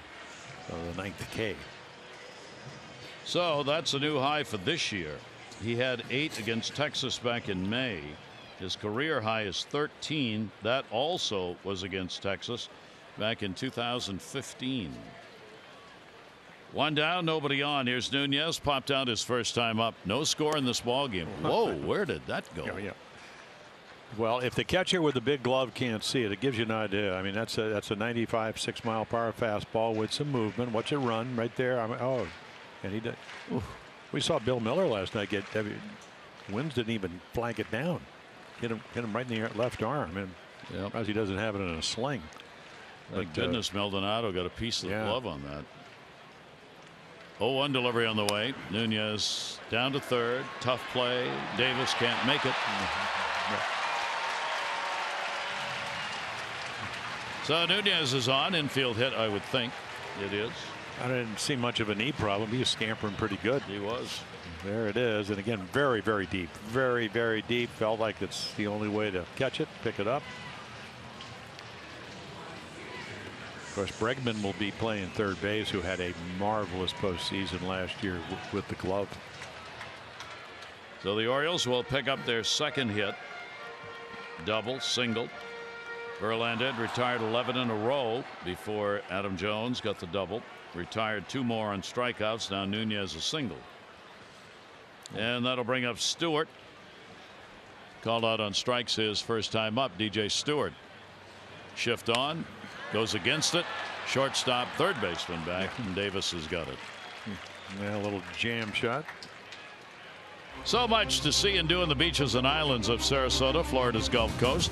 Go beyond the stadium to the area's beaches, known to be some of the best in the world. Plan now at visitsarasota.com. You don't want to go to the big beach, siesta, go to Turtle Beach. It's just down the road, beautiful, and usually not nearly as many people there. 2 down with a base hit for Nunez. That'll bring up Joey Rickard, a strikeout victim, his first time up. Little grill grouper. Oh yeah. Oh yeah. And funny you should mention that, because the place for the grill grouper is directly across the street from the entrance to the beach. I mean, you just easy walk. You walk from the beach across the street. It's one of those bars with a nice outdoor patio. They make a very fine grouper sandwich. 1-0 count, 2 down. Hit's been hard to come by. Base runners hard to come by in this one. And that will be in the outside corner for a strike. Joey leaning out. Could not go after it. See how far Hinch wants to go with Verlander today. It's a tune-up. Probably a lot of it will be up to Verlander, how far he wants to go. Yeah, 67 pitches, and yeah, that's a really good point. Justin, how do you feel? Yep. What do you want to do? Carried us last year in the postseason. We expect it again. So what do you need? He's been there enough to make those kind of decisions for himself. They'll host Cleveland Friday. 1 ball, 1 strike count. Verlander over the top, just missed outside with it. Well, he does have command. You talked about the whip under. I mean, he could, and when you have a good windup, and you're a former Cy Young Award winner, MVP as he was in 2011, #1 draft choice. He's the real deal. And if you're hitting, you know that. It's not a comfortable at bat. 2-1 delivery on the way, and then he goes again with that pitch down and away. Yeah, so just in case, Joey, Mr. Rickard, young player, if you're looking for a fastball, no, you're not going to get it. And this is postseason right here. This is the way you pitch Judge and Stanton. They're looking fastballs. I mean, this is the way you do it. Whether it's Encarnacion, I mean, Lindor, they're going to start with Cleveland and hope they'll get to whoever wins the Yankee Red Sox or Oakland. And the same pitch a little further outside, and that is strikeout number 10. Gets 2 more in the inning. No runs, 1 hit, 1 left on, no score. Executive Director of the Homeless Persons Representation Project, Antonia Fasanelli. For over 10 years, she has had that position. She has grown the organization from 1 county to the entire state, provides free civil, legal, advocacy for persons struggling with homelessness, and on behalf of Antonia, the Orioles Charitable Foundation donating $2,500 to the Homeless Persons Representation Project. What a great effort that is. I mean, so needed. I mean, all across this country. I mean, it's everywhere we go. It's a problem. It is. It is that. Tony Kemp, what's he doing up? Really Kemp grounded out his first time up. He got robbed down at first. Trey Mancini made a great play on him. Kemp on a swing and a miss. Yeah. Trey will probably even be able to see the ball this time. Yeah. Because it was right into the sun. He still made a great play. He has not had a hit in his last 19 at bats. Yet has been one of the leading hitters in the 9 spot in all of baseball. .313 is his batting average, hitting 9th in the lineup, the best in the majors. Yeah, great on base percentage to go with it. 1 ball, 2 strike count. Bundy will come inside to him. Dillon, no walks, 6 strikeouts in the ball game. Reddick has had a couple of hits. Josh Reddick with 2 singles off Dillon Bundy. That's been the hot hitter in the lineup. Davis has a single as well. The other side of it, the Orioles, the double by Adam Jones, single by Nunez. There are only 2 hits. Verlander with 10 strikeouts. It's the 13th time this year Verlander has had 10 or more Ks in a game. Bundy's 3-2 delivery, and there is the first free pass to the ball game. Well, that's what you talked about, just the on base percentage, because he took a 3-2 changeup. And he's on. After tomorrow's home game versus the Astros, it's the final Kids Run the Bases presentation by Wise Markets. You can watch the kids' big league dreams come true. Ages 4 to 14 can run the bases after the ball game tomorrow. For tickets, go to Orioles.com/kids. A season wrap up. Every game in the majors starts at 3 tomorrow. And the 3 Eastern. Yeah, 3 Eastern. Springer is 0 for 2. Leadoff batters, grounded out, strikeout. Yeah, we don't have any people on the West Coast showing up 3 hours late. No. Because there could be some meaningful games out there. Yes. Depending on what happens. The way it's going right now may well be true. Yeah. Well, Dodgers still leading the Giants 5-3 in their game. Well, how about Milwaukee? If Cubs lose, if Milwaukee wins, they'll be tied for the division series. And that could be a playoff game. Yeah, I mean, instead of having to play a wild card game, you get to actually play the Cubs to see who plays the division, the 3 out of 5. Well, the Cubs cannot clinch today. They lost to the Cardinals, as we told you, 2-1. So they can't clinch. Pitch will be inside. They needed a win in their ball game, and they needed a loss by the Brewers to clinch. So that division, as far as the Cubs, are going to come down to the games at least to the games tomorrow in the final day. Dylan Bundy, 1-0 count. Springer, 6-game hit streak. Inside out foul. Well, the MVP in the World Series, what, 5 home runs in those 7 games. It's kind of like home run derby. Well, both teams were exhausted, at least their bullpens. I'll go back. Talk about non-playoff baseball. Oh, unbelievable. Yeah.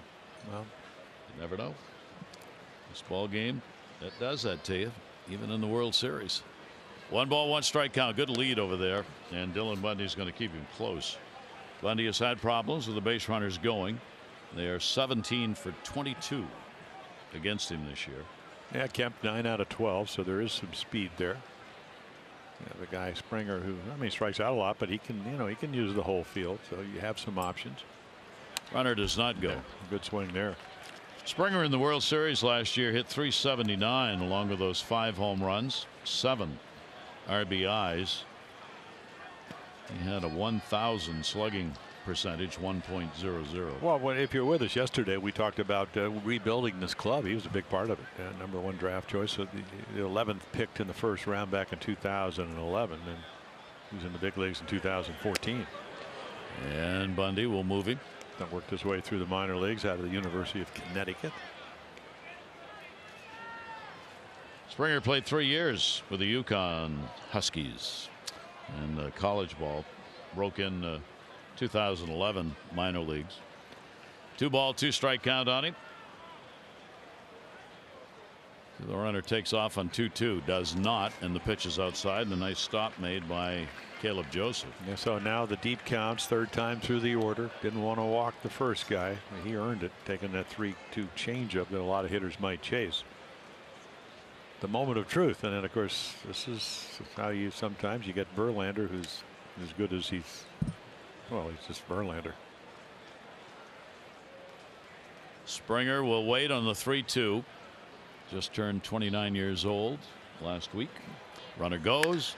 There it goes. Way back in left field, and goodbye. Home run. Springer delivers the long ball. It'll bring 2 across the plate, and a 2-0 lead for the Astros. Well, that's what he brings to the table. I mean, he hits the fastball real well. He can look for it there. And if Dylan doesn't throw a good slide, you can see right there, 419 feet in a hurry, 104 miles per hour, almost 105. And it's just a fastball in the middle of the plate. I mean, it's just hammered. Yep, yeah. Springer early drove that one. With the full body weight behind it.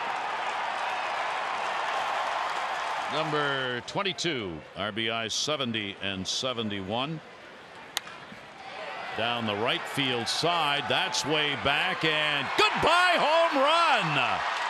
Carlos Correa on consecutive pitches.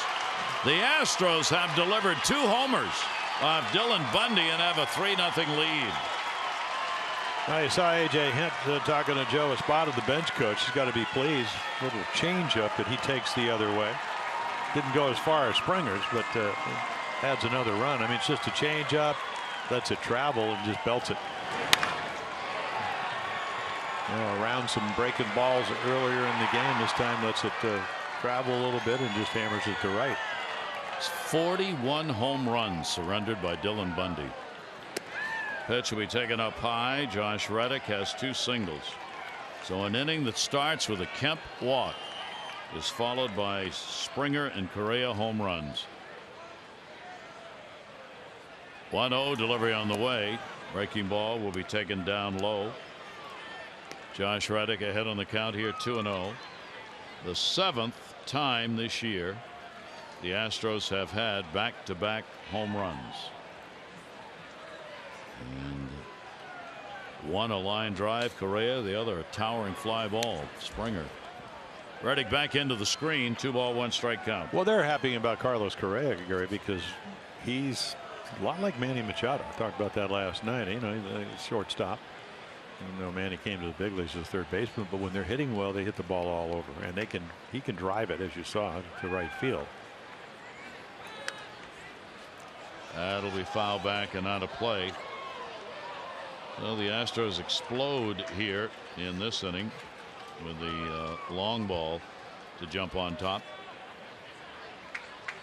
They're after their 102nd win of the year.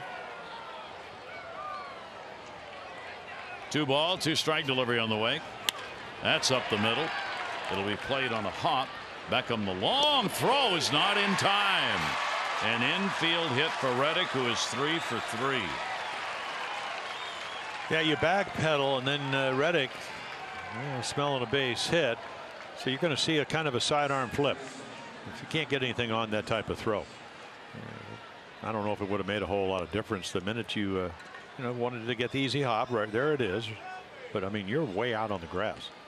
So if you don't come up, and you see Cal Ripken do this, Junior used to have the flip that just, I know I'm going to get him out, but when he had to go into the hole and get up on top, and Beckham can do that a little bit, but he flipped that one and Reddick beat it out.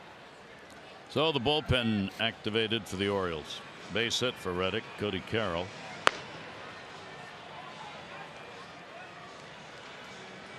Three runs, 6 hits. Only 3 hits in the first 5 innings. There have been 3 hits, consecutive hits, here in the 6th. Marwin Gonzalez. Gonzalez has struck out and flied out. And he will take the pitch for a strike.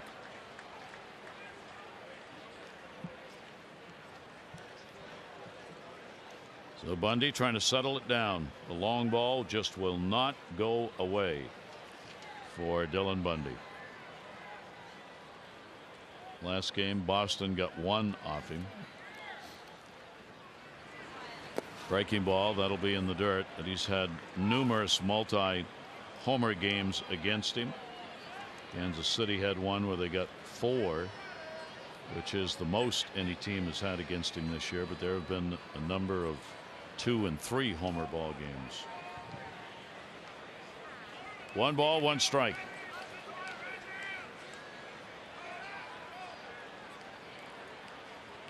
Runner at first, short lead, 1-1 delivery. In case you're wondering, the record for home runs surrendered by a pitcher in a season goes to our good friend Bert Blyleven. He gave up 50 pitching for Minnesota in 1986. 50. But I went back when we were kind of joking about that. Off speed got him. Good changeup right there. And 2 and 2. Of course, I'm looking at him and go, how'd you hold those home runs? And he starts laughing because he threw 49, I think, the year before or the next year afterwards. But it's also in about 290 innings. Mm-hmm. So which again, and it was he was pitching in the Metrodome or Homer Dome. Yep. Great place to hit, but he also get over it. Yeah, well, yeah, but the other thing is, I can Google what he won. He still went over. Center field, that ball hit deep and near the warning track. Cedric Mullins will put it away. Runner tags, throw's going to come to second, and in is going to be Reddick, but not by a lot. Gonzalez out of there in the long fly ball. And a strong throw by Cedric Mullins.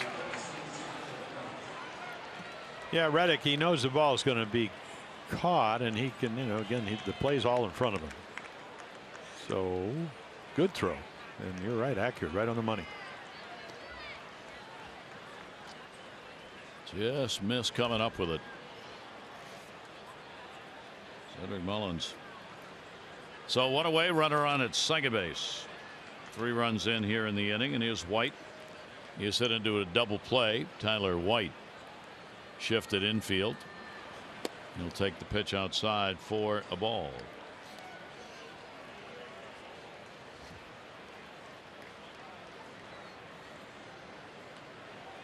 Houston, a ball club, along with everything else that they do right. For the team they have with the offense, some running, and all the great pitching, probably say they hit just enough home runs. They're right in the middle of the pack. 7th in home runs hit, 202 on the year for Hinch's ball club. And then you look at some of their players. We've seen Reddick 3 for 3, but he was hurt early, a leg infection. Altuve, missed a month with the knee. Correa missed 6 weeks with the back. So some of their best players who usually hit a lot more home runs, I mean, you know, another 10 or 12 each of them, or at least Correa and Altuve does. So their home runs are down. So they're just happy they're playing now and seem to be healthy. Ball in the outfield being thrown back into the bullpen. Yeah, last year they were the #1 offense in baseball, but they weren't as good pitching wise as you mentioned. You know, the Garrett Cole gives them another guy that, you know, along with Morton, who we'll probably see tomorrow. He's won 15 games. They got a lot of really good pitching. 2-1 delivery will be a bouncer. Meaningless game today. Fenway Park. Yankees won again 8-5. That ball game is over. Yeah, set the all-time home run record. Labrador Torres broke it at 265. They probably hit a few more. 3 ball, 1 strikeout with 1 down. Runner off second base. White will take the pitch, and it is in there for a strike. So a full count from Bundy, 3-2. Dillon here in his home ballpark in his career, 17-16. It's the 41st start he's had at home. ERA here at Camden Yards is 4.34 coming in. 3-2 delivery on the way, and that'll be foul. Well, interesting note, the Yankees with that win today, that is their 100th win of the year, and this is the first time in Major League history the 3 teams have had 100 wins in the same league. Boston, Houston, New York. First time in history. 3-2 delivery on the way, and he came in at 93 and gets it. Yeah, Dillon's actually had, I mean, even the home run to Springer, better velocity than he's had in a long time. Yeah, that home run was 93. This time he throws it right by him because he elevates it. Great side angle right there to see how the ball's slightly above the belt. 7 strikeouts. Mentioned earlier, his season high is 14, and that is also his career high.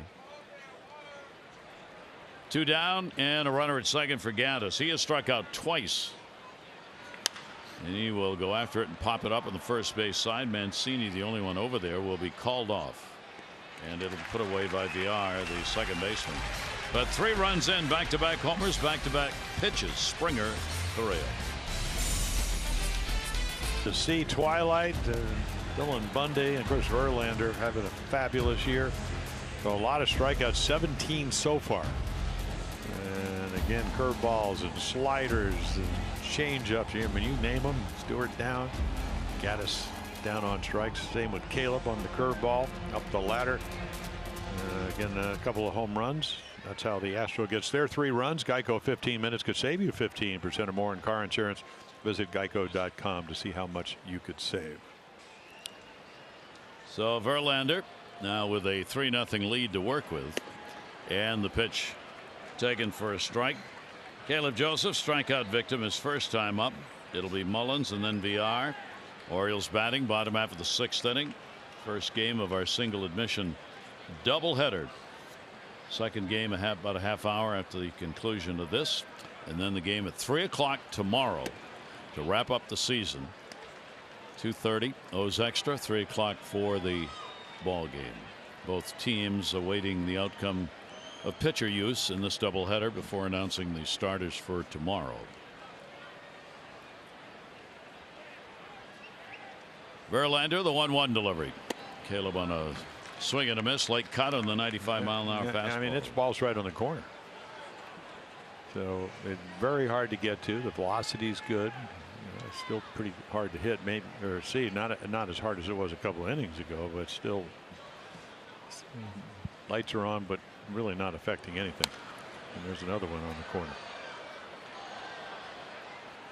Yeah, the good pitchers, they got their, you know, Keuchel's going to throw grounders in the second half, but otherwise you have a lane. Plate 17 inches. You can add another 2 inches on both sides of the plate, so you get 5 inches outside corner, 5 inches inside. Use your other pitches. Pitch down, pitch up. Right good. Off the screen in front of the Orioles dugout.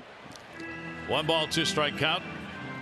Buck never moved on that, which may be a telling sign on the season. Line drive came right at him, and he just stayed right where he was. 1 ball, 2 strike count. Outfield was shade to right on Caleb. 1-2 delivery over the top again back. His bench coach was a former catcher, was no help whatsoever. No. John Russell going, I got enough. Yeah, Buck was mostly a right fielder, so he was out of harm's way. John was right next to. Of course, John mentioned Russell on the left. He caught Nolan Ryan's one of his 7 no-hitters. Yep. John was a very good catcher, very good game caller. 1-2 pitch on the way by Verlander, and it'll come inside. Yesterday, with a win, 101st by the Houston team, they tied their win total from last year. Verlander's trying to be the winning pitcher in a ball game that'll set a new club record. Club record 102. They could tie that. That was set in 1998, and then perhaps in the second game of the doubleheader set a newer mark. Fouled off. The Orioles not out of this thing, but got to find a way to get a little bit off Verlander, or perhaps the only way is to get him out of the ball game. Well, like we said, he's only given up 1.3 runs a game in the month of September. Last year, how about getting traded? You're trying to get to the postseason. If you're the Astros, he pitches 5 games and gives up 4 runs. 4. 2-2 delivery on the way and fouled off, and that one got his hand. Piece out of Maldonado. Yeah. Maldonado says it may hurt, but I'll still throw it back. Let's see where his hand is. You usually a lot of times get it behind. I mean, right off. Yeah, got the foot, I guess. Yep. Right thought it got his hand. So a 2 ball, 2 strike count on Caleb. Ow. So long at bat. This will be pitch number 10. 2-2 delivery on the way. Caleb will take it up high. 98. So he works the count 3-2. Yeah, he overthrew it because he kind of came out of his windup, but it was 98, hardest pitch of the afternoon. Pitch number 80. Again, very efficient. 56 strikes, 24 out of the zone. And the 3-2 delivery on the way, and Caleb 6th foul ball in this at bat. And keeps fighting him off. Well, that was 98 at the knees, and he was still able to flick it foul. 3 ball, 2 strike count. Yeah, we talked about what happens 3rd time through the order. His goes all the way to 240, which is an amazingly low number. Boy, Caleb battling here, trying to find one to barrel up on. Count stays 3-2. 13th pitch of the at bat will be coming up. Not many walks surrendered. Best ratio, one of the best ratios in the game going, with that 290 strikeouts and 36 walks. 3-2 delivery on the way, and a little number foul again. So 97, 98, perfect slider, and Caleb still able to hope to get another pitch by fouling it off.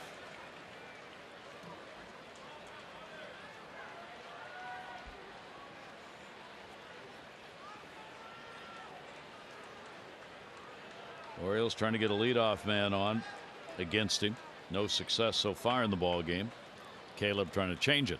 3-2 delivery to him. Pops it back again, out of play. So this was one of the longer at bats of the year for the Orioles. Yeah, you would think maybe he's getting tired, but the stuff just as good here in the 6th, velocity wise. Another good slider that he was able to foul off. 15th pitch. And look where they all are. I mean, one up and in, everything away. 3-2 ground ball. Tomahawked it. That's going to be an infield hit. Caleb Joseph is on. Davis dove for it. Once he dove, he wasn't going to have any play, even if he caught it. Well, for Verlander, he goes, okay, I got a 3-0 lead. Bregman, one of the MVP candidates, he'll be a 3rd. J.D. Davis, not known for his defense. Couldn't quite get the glove open. Would have been a tough play even if Correa caught it, because it was that deep in the hole. So the Orioles, Caleb Joseph, the leadoff man on. And they take the bunt away once again. Davis creeping in. I mean, he's gonna step on the grass. Cedric Mullins has popped out and he is grounded out, and the breaking ball down low. This has got to be an inning where if you're going to get to Verlander, Caleb Joseph has given you a pretty good chance with a 15 pitch at bat to start it. And then you get the order turned over and Caleb gets on with the base hit. Now what Verlander needs is that ground ball, but he doesn't get a lot of those. And then Mullins with his speed, hard to double. But he's going to. And will come over the top on that one, foul. I mean, it's hard only because they have the shift on now. That may change with 2 strikes. Let's see. I mean, Correa, the shortstop, he's over and you can see him. So there's a ground ball to the second baseman. If Gonzalez would catch it, you'd have to wait for Correa to get over to second. And then he'd have to throw across his body because he'd be moving in the opposite direction at first. Cedric has grounded into only 1 double play. I would think the only ball that maybe would be a double play would be the ball right back to Verlander.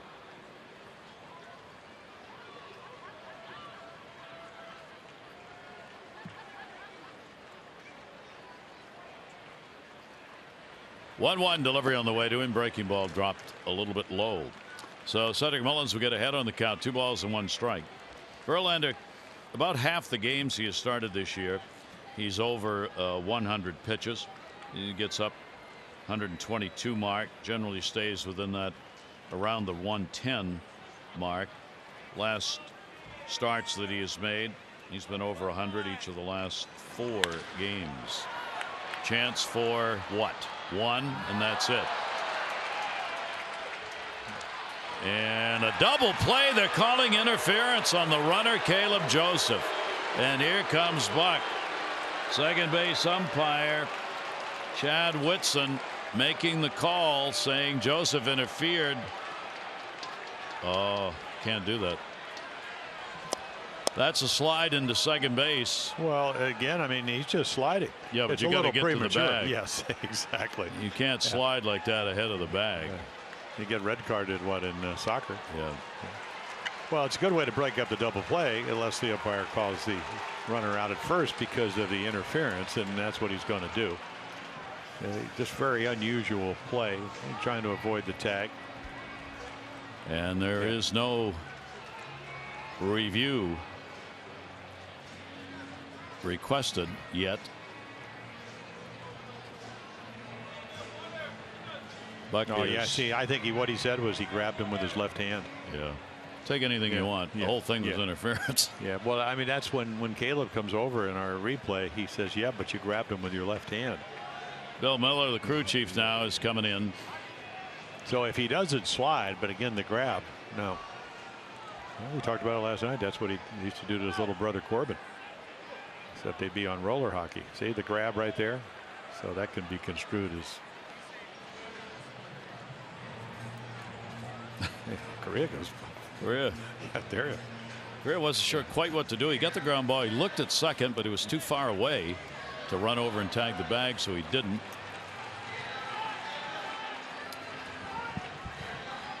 Now they're going to bring the umpire who made the call in, and they're going to conference.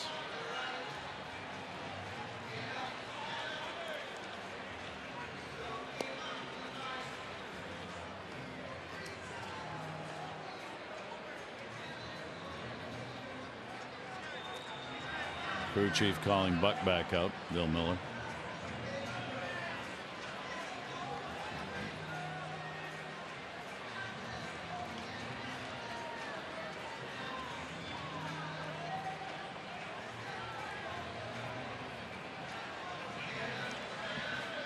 Bill Miller wants to know from Buck, all right, if you want to going to challenge, what's the challenge? What are you saying was wrong? So right here he's going to go, you grabbed. You grabbed him, and he did.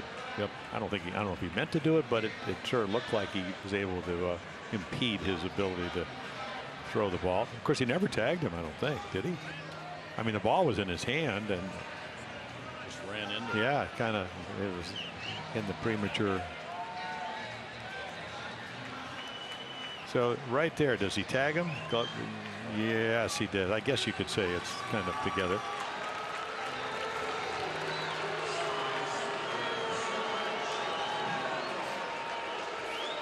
So the call will stand, and it'll be a double play in the interference. So there was a way to double up Mullins. There was. You just saw it. Many times. It'll go 6-3.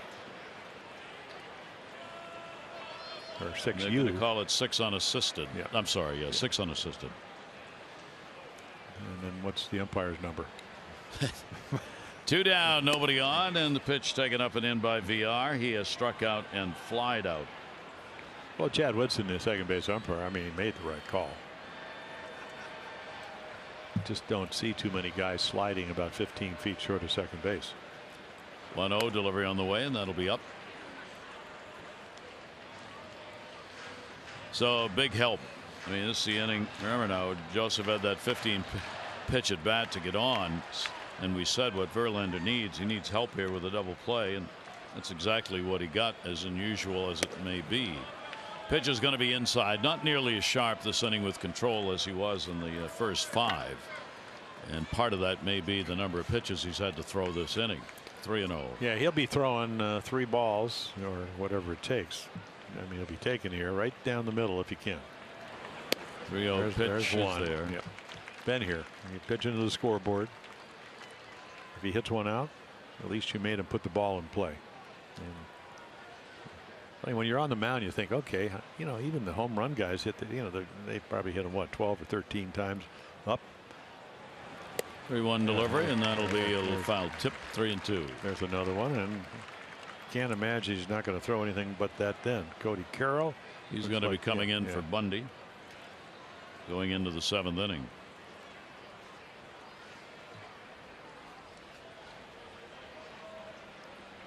Three balls, 2 strikes, and 2 down, and Will walk him. So there's the first walk. That'll keep the inning going. And we'll give Adam Jones a chance at the plate against Verlander. Warm-up action now as Smith will get up in the bullpen. They obviously don't want to see Verlander taxed in any way here in this start. And we'll see how far Hinch wants to go with him. And Joe Smith will get ready. Adam Jones has had a double and he has struck out. Orioles down 3-0. Only 3 hits in the ballgame for the O's off Verlander. Verlander just coming in with strikes on the challenge to Jones, and that'll be foul back. Houston's won all 4 games these teams have played this year.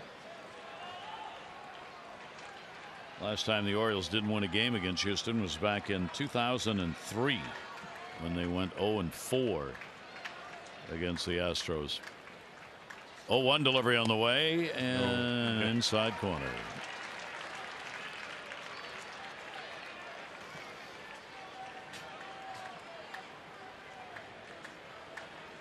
And the count goes to 0-2. Adam, a .217 average off Verlander, but he does have 4 home runs. They are the base runner at first. Here's the 0-2 delivery, and taken down low, holds the runner. Yeah, if it was a 1-run game, he'd already been gone. Even though Maldonado, we saw that last night, as you mentioned, close. I mean, almost thrown out 1 out of 2. Really strong arm. Adam leading the Orioles in RBIs with 63. Picked it up last night. 35 doubles. Leads the ball club, picking up 1 in today's game.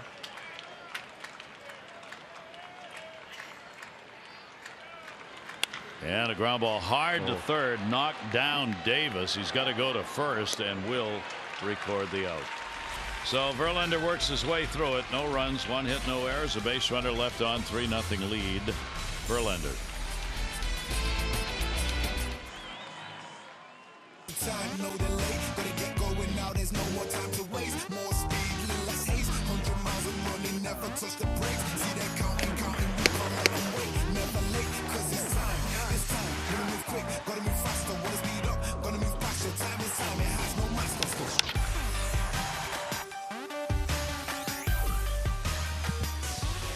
Well, Orioles being shut out as we go to the 7th inning. There's your line. 3-6-0, 2 homers off Bundy. Yeah, he really pitched well. A couple of pitches. I mean, the walk and then a high fastball to George Springer that made it 2-0 hanging changeup that Correa waited and took the opposite field. So a lot of strikeouts. Only the one walk. It hurt him. And again, your Jiffy Lube pitching change, pitching you a change. Regular oil changes are proven to keep your car on the road longer. Drive in today. So it's been a tough go for Cody Carroll. You know, Red Sox inning and 2/3, 5 runs, and 22 pitches per inning. That's an average. So fastball, breaking ball. Top of the 7th inning. Cody Carroll starts it out with a strike as Davis stands in. J.D. Davis a base hit, and he has struck out. Carroll, the 0-1 delivery to him, and that will miss outside. Carroll worked against New York on the 22nd, so he is well against Boston, rather, in the no decision game on the 26th.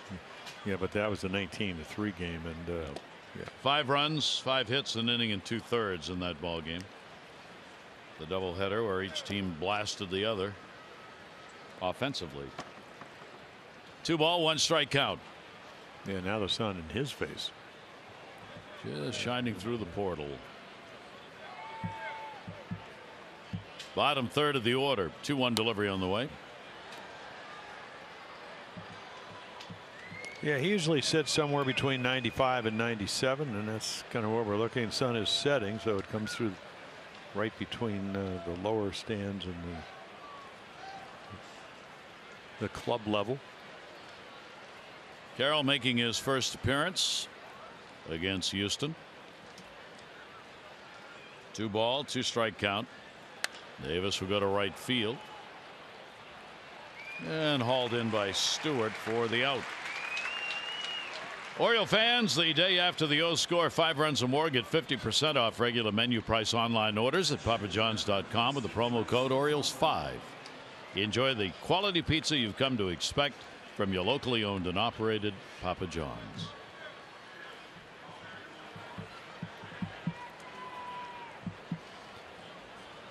That young man. Picture's worth a million words. Yeah, that young man has a determined look on his face. It's not over. In the air to right again off Maldonado's bat. And there are 2 down. So Carroll gets a couple of outs, and that'll bring up Kemp. Kemp will walk, a run scored in that 6th inning. He's grounded out. Probably start seeing some substitutions. Hinch is over there looking at his scorecard, trying to get as many players in as he can while not overusing the regulars. That's going to be a base hit right up the middle. Kemp didn't wait on that one. So Kemp's on with a through the box single with 2 down here in the 7th inning. Well, an annual fan favorite has returned, the 2019 Orioles Pet Calendar, presented by Pet ER. It's on sale at Orioles.com/pet calendar. Proceeds benefit Barks, Baltimore Animal Rescue and Care Shelter. Each year this calendar is a sellout, so get yours at Orioles.com/pet calendar. You saw Kemp getting off the snide with a base hit finally. Did walk before the home run by Springer, who's to the plate now. Yeah, you look at Cody Carroll. Comes over in the Zach Britton trade out of the Yankee organization. I mean, he was lights out. 27 hits in 41 2/3 innings. Only 18 walks, 55 strikeouts. But that's AAA. And up here, it's been a struggle. Throw over will get the runner back. George Springer waiting at the plate. 22nd home run, 6th inning, solo shot. Next pitch, Correa, his 15th home run. And that's the 3-0 lead. Joe Smith is ready to come out of the bullpen for Verlander.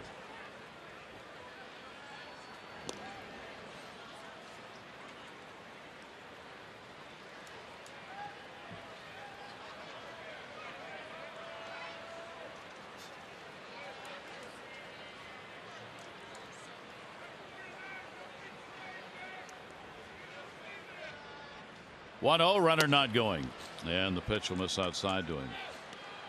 Springer extending his hit streak to 7 with that home run that he picked up against the Orioles here in this ballpark here at Camden Yards. That's the 5th home run Springer has had. He's got a big average here, 386 at Camden Yards. 2-0 delivery, and that's going to miss outside. Carroll trying to fine tune and not getting it there, and he's behind 3-0 with Correa waiting on deck. I would assume he's going to be swinging.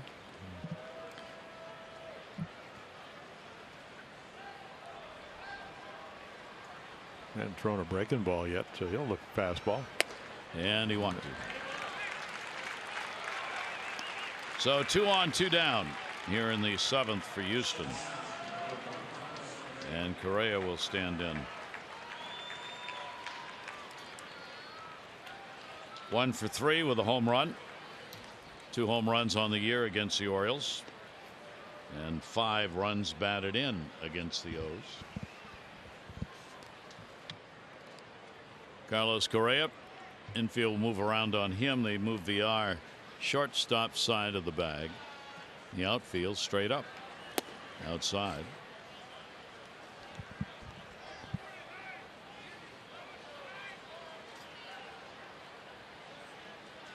One 0 count.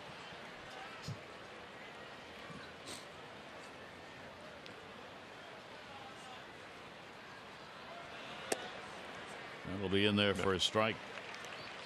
Well, the Giants have come back to tie the Dodgers. They are 5-5 now in San Francisco, bottom of the 6th inning. Boy, would it, I mean, the kind of year the Giants have had, and with all their injuries and not playing well. This would be their season. Oh, would it? I mean, when I was a kid, I used to go up. My aunt lived in San Mateo. She'd always take me to a Giant game at Candlestick. You know, it got to be beautiful till the wind came up about 2:30, 3 o'clock when it started windy. But they had quite a rivalry, and they still do. Nothing the Dodgers, better. yeah. Oh, yeah. Oh, Lord. The Dodgers are going to clinch today. They've got to get a win. 2-1 delivery on the way, and a breaking ball tied him up, and a good one by Carroll. In there for a strike, 2-2. And that will only be for the wild card. Yeah. Yeah. I mean, they need Colorado to lose, and they need to win their last 2, and otherwise, you know, same thing. Milwaukee may come back and tie the Cubs if they win today. Check of the runner at second base as they move the R in. No throw made. Camp on at second base. Springer on at first. Carlos Correa trying to get another run in. Outside corner strike. He won't do it. So Carroll gets the strikeout. No runs a hit. 2 are left on base. Our Ram Do-Ups brought to you by Ram Trucks. Experience the power and toughness of Ram at your local dealer, or log on to ramtrucks.com to get to work. Guts, glory, Ram. Stretch time. Station made as Adam Jones, his wife Audie, and the kids out there as well. Charitable Foundation of the Orioles, Adam Jones, have donated $150,000 jointly to a variety of local nonprofit organizations. Adam wants to be involved in the Boys and Girls Clubs, not just money, but personally. We integrate ourselves and we get to know the person, know what we're giving.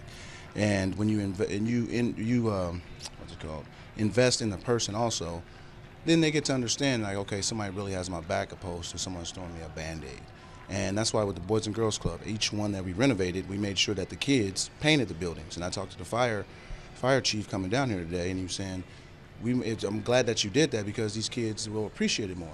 And we all know we don't mess up our room, we mess up our friends' rooms. Yeah. Yeah. So it was important for me to invest in the people also, not just give the money, because anybody can just get money. But investing in a human being is a little bit different. And he's so sincere about that. And he's done it throughout his career here. Yeah, I mean, Buck always talks about it. You know, you talk the talk or you walk the talk.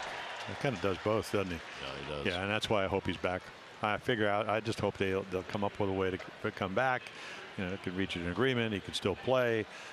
Again, you know, I could see trading him, getting something, a young player. But I don't think they ever overruled that he wouldn't be back. Smith's first pitch is going to be grounded with Verlander out of there, and the play made by Beckham to record the out. Mancini retired.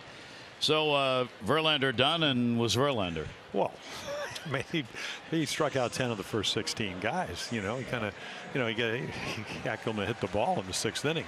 I mean, he was, you know, I pitched a lot of playoff games in World Series. That's the perfect. You know, he pitched well. He got his work in. You know, perfect time to pitch, twilight and whatever. Not that he needs a whole lot of help in that case. So he's got to be very pleased, as do his teammates and his organization and his manager and Brent Strom, his pitching coach. Well, for both starters, it was the season. You saw their season. You saw Verlander getting the strikeouts, holding a team down. Smith's on to pitch for him. You saw Bundy on the other side pitch pretty well, and then there's a home run ball. I mean, for both those pitchers, that's what's happened all year. Yeah, and for him, I mean, for Dillon, it was 2 pitches. Well, it was the walk, but then it was just a high fastball, got behind. Counted so much when you're not Justin Verlander, and you can get a guy out on 3. I mean, we didn't see too many changes from Justin today, but the curveball was fabulous. Slider, there's no fastball count for him. I think even though Dillon has 4 pitches, he's primarily a fastball slider guy. So again, if he makes a mistake, and that's all it takes. I mean, the changeup, you know, it wasn't that horrible pitch. Correa made a nice swing on it and took it the other way. There's the Verlander line today. Goes after win number 17. Well, that's 13 times he struck out 10 or more this year. And it amazes me. I mean, I threw close to what, 4,000 innings. It's mind-boggling that he still can pitch at this level at 35 with 2,800 innings. It's magnificent. It is. Yep. Yeah, I mean, 214 innings pitched on the year now. That'll be it, obviously, for Verlander, as he'll go into the game 1 of the playoffs Friday. Sean Gilmartin up in the bullpen for the Orioles. Yeah, there was some talk he might be the starter tomorrow, and that probably will be out of the question. Saw John Means come up, pitch in a ball game, so maybe he'll get some innings. There is A.J. Hinch. Back over what here, 2015, and you know, one of their acquisitions after winning the World Series was Joe Smith. So he had some elbow problems early on, but he's still, you know, low ERA, a little bit over 3 runs a game, 5-1. A ground ball pitcher, you know, sinker. You just saw the swerve, the slider, and you kind of know what you're going to get with Joe Smith. 1-2 delivery will be foul back. The decision Hinch apparently will be making, he hasn't said it officially, but it looks like they'll carry 11 pitches and 14 position players. Miles Straw is a pinch running specialist. Will he stay, or will it be Max Stassi as a 3rd catcher? They haven't announced that yet. Then you got 2 spots in the bullpen that are open. Brad Peacock, one of those on the line. Chris Davinsky, Will Harris, 2 others who are trying to get into those final 2 spots in the bullpen. Now they hope Lance McCullers is going to be ready to go. We'll see him probably tomorrow. McCullers will pitch, see how he looks.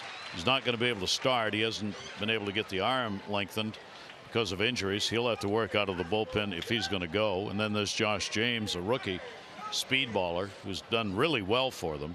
So there are a couple of questions on the bullpen and a couple position players up for a spot. And the other thing is you can keep adding and subtracting players as you go through the you know, guy could be on a roster for the division, and then you can add them or subtract them when you get into the championship series.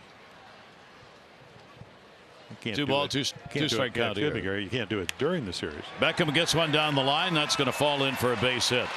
He's on his way to second base. Kemp will go over to get it. Throw in not in time. A stand-up double. Well, you made a good point, because you know, you get Verlander out of there. I mean, he probably wouldn't have left this game if it weren't getting ready and make sure he's going to be ready for the his first start against the Indians. So it's not that Joe Smith is not a good pitcher, but he's not Justin Verlander. So, and you're only 3 runs down. Now the Orioles are only scoring a little bit over 3 runs in the month of September, with Trumbo out and a lot of your better players being traded. This is only the 2nd chance the Orioles have had with a runner in scoring position today. Nunez will get an opportunity. He's 1 for 2. He has singled, and he has popped out. And the slider will miss outside. 1 away. Orioles trying to get on the board here in the 7th inning against Smith. He had 2/3 of an inning pitched on Monday against Toronto. That was his last outing. Only 4 earned runs in the last 25 innings. Slider way outside on this one. Yeah, you look. I mean, Harris has been pitching well. You know, Peacock, not too bad. I mean, last year he went 13-2, and boy, had a great year. We saw McHugh last night. He's been really pitching well. McCullers said his elbow is healed, so he may be a guy. Maybe he doesn't pitch in his division, but if you get through the division, he goes down and gets some simulated games, and he's ready for the championship series if they get there. That's way outside. So the Orioles, they get a shot here in this 7th inning. As we said, their best chance, get Verlander out of there, even though they didn't do it with their bats.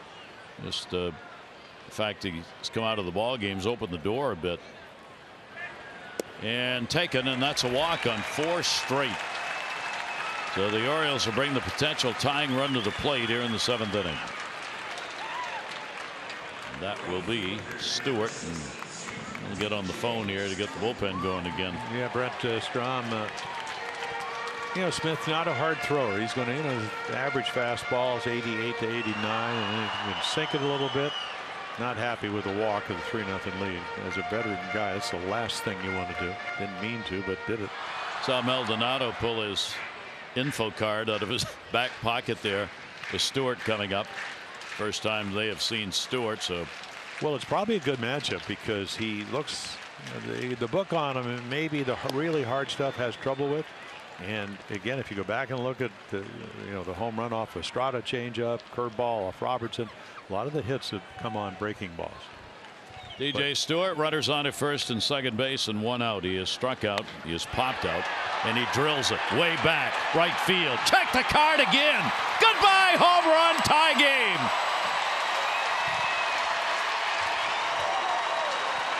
Well, that's what we're talking about. Can't throw it by him. I mean, if Joe Smith pitches up in the strike zone, he's perfect hitting speed. And that ball blasted. And our 4th drive of the game goes to DJ Stewart. Yeah, pitching and hitting is about matchups. I mean, right down the middle. And again, very hittable. And when it comes down, the game is tied. 3rd home run, 10 RBIs on the year for Stewart. So the Orioles use the long ball. That'll end both Bundy and Verlander. And this game now belongs to the bullpen. First 3 RBI game for Stewart in his career. And our 4th drive of the game. Hurry into your local Ford dealers for great savings on cars, trucks, and SUVs. Rickard, a couple of strikeouts in the game, and the pitch will be taken for a strike. So the Orioles respond big time on that blast. 0-2 count. Pops that one up first base side, foul territory. And that'll be hauled in for the out. White over there to get it. Now the Orioles proud to once again host the Longevity Foundation's Breathe Deep Baltimore 5K walk to raise funds and awareness for lung cancer in memory of the Orioles' late public relations director Monica Pence Barlow. The event takes place at Oriole Park Saturday, October 6th. Proceeds benefiting the nonprofit efforts to provide research grants as well as community support for those with lung cancer. For information, Orioles.com/longevity. Pitch will be taken inside for a ball. 2 down. Caleb Joseph, big 15 pitch at bat last time up and a base hit to go with it. 1 for 2. Yeah, finally got a slider that he bounced in the hole off of really the third baseman's glove. Looked like Correa might have been able to catch it, but Davis couldn't at third. Smith's 7th game against the Orioles. 1-0 delivery on the way. Orioles had not been able to get anything off him in 5 2/3 innings previously. Well, what's going to haunt him, even though they are going to the playoffs, is the walk. Guy, you always throw home runs. It's the walks when you have a 3-0 lead. Didn't want to do it, did, and then made a mistake to DJ Stewart. The game's tied. Orioles now have been out hit by just 1. As there's a 3-3 ball game, and the Orioles out hit by 2. They had only 3 hits coming into the inning and have had 2 here in the 7th. And that one will be down the right field line, headed to the corner. Josh Reddick over, and that's in fair territory, says the umpire. And Joseph is retired, but the Orioles are right back in it. They get 3 runs on a couple of hits. No errors, nobody left on base. The long ball by Stewart, his third, has tied this game up at 3.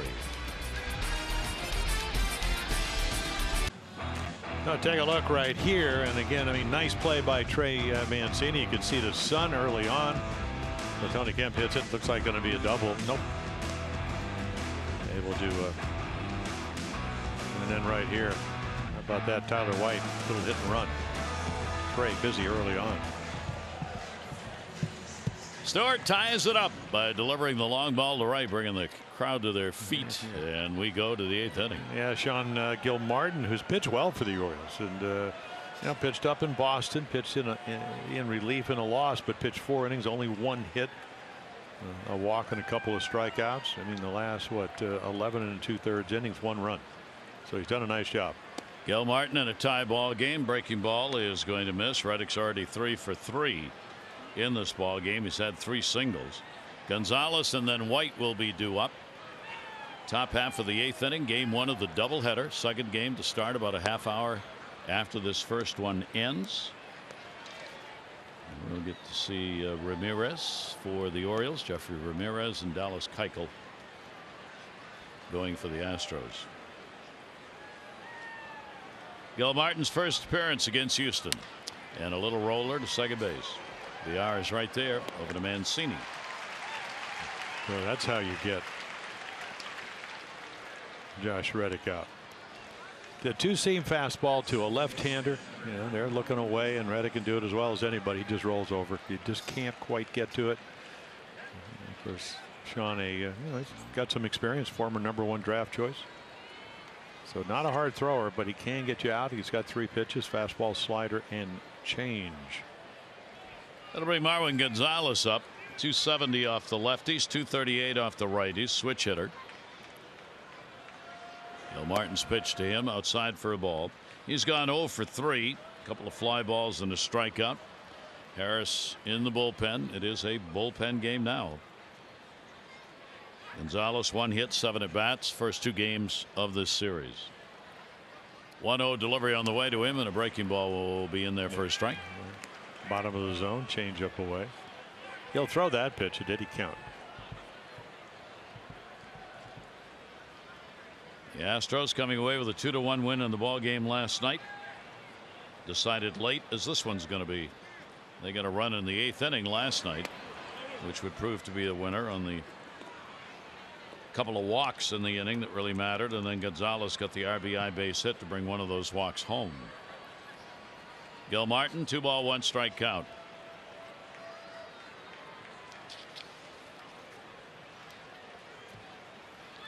And the left-hander will have to wait on the 2-1.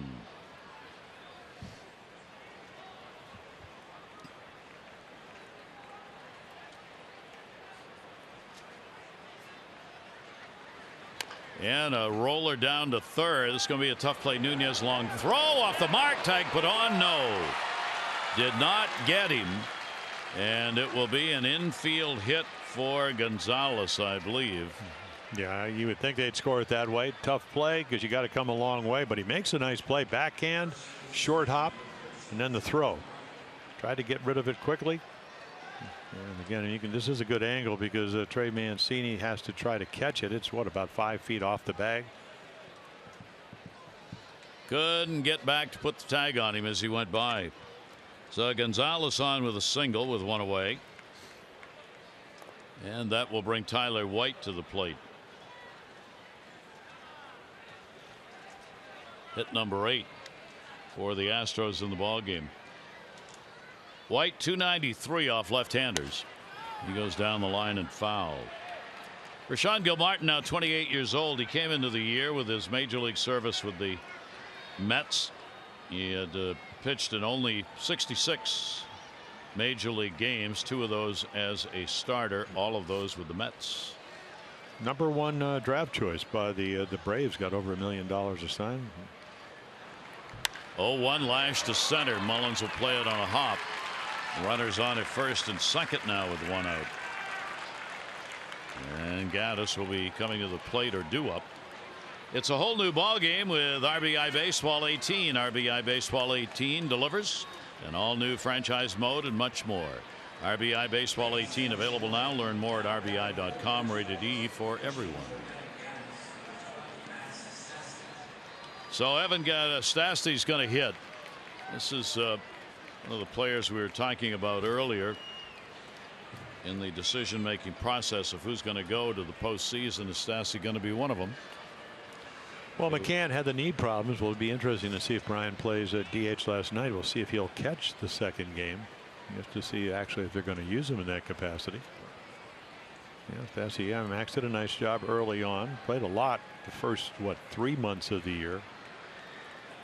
He's caught more games than anyone else on the ball club. He's had 62 starts as a catcher. And the minute they go get Maldonado, he's been their primary catcher, and decide who's going to be the backup catcher. Or, of course, if McCann makes the roster, he can always be your third catcher. Stasty's got power. One down. Breaking ball will be in there for a strike. Stasty 233 off the lefties and 227 off the right-handers. Runners on at first and second, only one away. Gaddis had struck out twice in this DH role. That one off the fists and no play. So another late inning ball game. 2 starters. Verlander no runs, 3 hits over 6, 10 strikeouts, non-decisioned. Same ND for Bundy. 3 runs, 6 hits over 6. He had 7 strikeouts and a walk. Back-to-back home runs off Bundy in the 6th by Springer and Correa, accounting for their 3. 0-2 delivery, and that's there for a strike. That one froze him up. Yeah, right on the corner. So he adds a little bit, gets ahead, makes the perfect pitch. We saw him do that in Boston. I mean, if the curveball, the changeup's in the middle of the plate, which is what Tyler White hit, that's when you get in trouble. But he pitches to the edges. Nicely presented by Caleb Joseph. That'll bring Davis to the plate. J.D. Davis starting at third base in the ball game, a base hit, and he is struck out and flied out, but now there are 2 down. Davis will go after the off-speed delivery and foul it back. About 100 points higher when you look at J.D. Davis against the left-handers. Still not a great batting average, but 243 versus 133. Davis with an 0-1 count.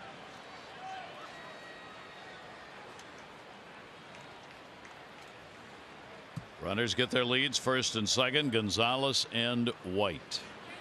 And that in the air to right, not deep. Second base, VR going, called off, and the play made by Stewart.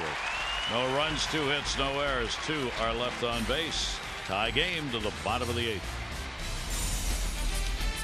Zingly low prices. Who but WB Mason, the official office product supplier of the Baltimore Orioles. MI Nissan. Choose Nissan today for great offers on their most exciting lineup ever. Shop ChooseNissan.com. Orioles have not beaten Houston this year. They got a shot at it here. Bottom half of the 8th inning, tied at 3. Yeah, well, Harris will come on. I mean, longtime veteran. Colorado or Arizona got him on waivers from Colorado, and then Houston claimed him on waivers. Cutter, curveball, veteran, throws a lot of strikes, hasn't given up a run in 12 innings over 12 appearances over 12 1/3 innings. And again, a veteran of the postseason last year. So that's what the Orioles can do here in the 8th. Speed the start. Harris, one of those in contention for what appear to be the open 2 spots in the bullpen. Smith worked an inning, 3 runs, 2 hits, a walk. And the pitch on the outside corner for a strike. Cedric Mullins leading it off. He hit into that strange double play.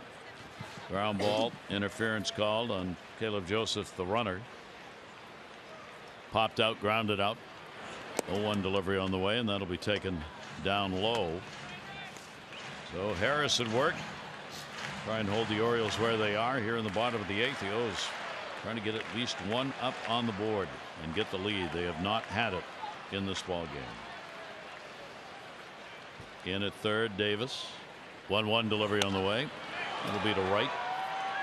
Reddick coming. One down. And game 2 of our doubleheader will be starting about a half hour after this one. Dallas Keuchel on the mound against Jeffrey Ramirez. Continuing coverage on MASN with O's Extra presented by PNC coming up directly after this game number 1. Michael Givens getting ready for the Orioles. The Orioles closer. One down. Harris against the Orioles this year. 1 game, 1 save. 1 inning, no runs. Here's Villar. A walk, a strikeout, and a fly ball out. Villar will take the pitch, and it's 1-0. Orioles love to get one here in the 8th inning, set it up with a lead. Bring Michael Givens on in the top of the 9th inning. Yeah, 1-1. Yeah, back-to-back hooks. The guy, I mean, other we saw Osuna, he comes over from the Jays, but the guy they picked up, Ryan Presley, he hadn't been scored on in 20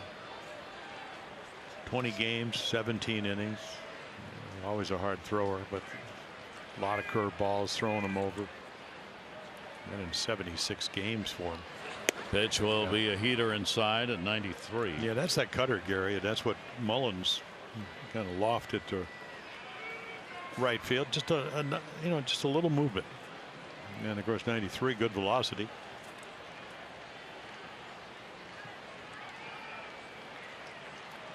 .34-year-old veteran Will Harris. A 2-ball 1-strike count. Jonathan Villar will go after it down to first base. White. A little high toss right there, but it's in time to get Villar. 2 down. This copyrighted telecast presented by authority of the Orioles may not be reproduced or transmitted in any form. The accounts and descriptions of this game may not be disseminated without the express written consent of the Orioles and all spacemen located within our purview. Hello, Houston. Hello, Houston. Oh, gotta be a Houston fan dressed like that, right? Exactly. Exactly. Gotta be. Well, got his NASA. You're hoping. Yeah, NASA is here too. So could be a Baltimore fan. And the pitch taken down low for a ball. Well, why not hit a home run, game winner? Wrap it up, Adam. Adam Jones, a double, 1 for 3 in the ball game. Couple of hits, 7 at bats in the series. Adam DHing for the Orioles here in game 1 of our doubleheader. Harris a 1-0. And Adam will take the pitch, and it'll be inside for a ball.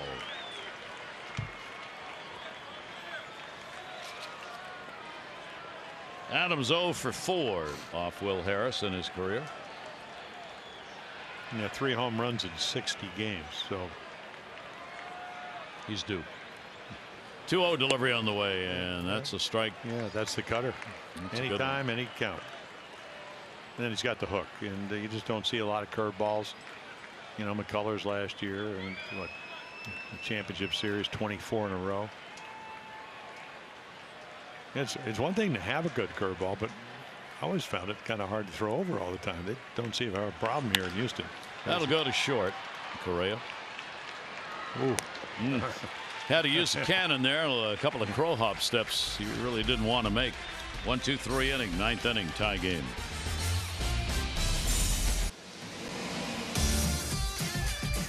Well, there you go. And again, you turned it over. Nothing ball game. Walk to Kemp. And then Springer. And then Correa, excuse me, to right field on a changeup. So 2 swings. That's the offense for the Astros this afternoon. Orioles got theirs on 1 swing on the Stewart home run in the 7th inning. Double by Beckham, walk to Nunez, and then the homer. Stewart's 3rd of the year. Now Houston bats here in the 9th inning. Gil Martin. 8, 9, and 1 are due up. Martin Maldonado. He is 0 for 3 in the ball game, 1 for 7 in the first 2. Taking a look at the first 2 pitches, hoping he might get ahead on the count here and maybe even draw a walk. That has not happened yet. 1-1. And that pitch will miss down low. So we are in the ninth. The Orioles trying to win their first against this ball club against the Astros this year. Second game coming up. Rondon in the bullpen. One of their setup men. 2-1 delivery on the way. Ground ball towards third. Nice play, Nunez. Got him. The Maldonado retired. Kemp and then Springer due up.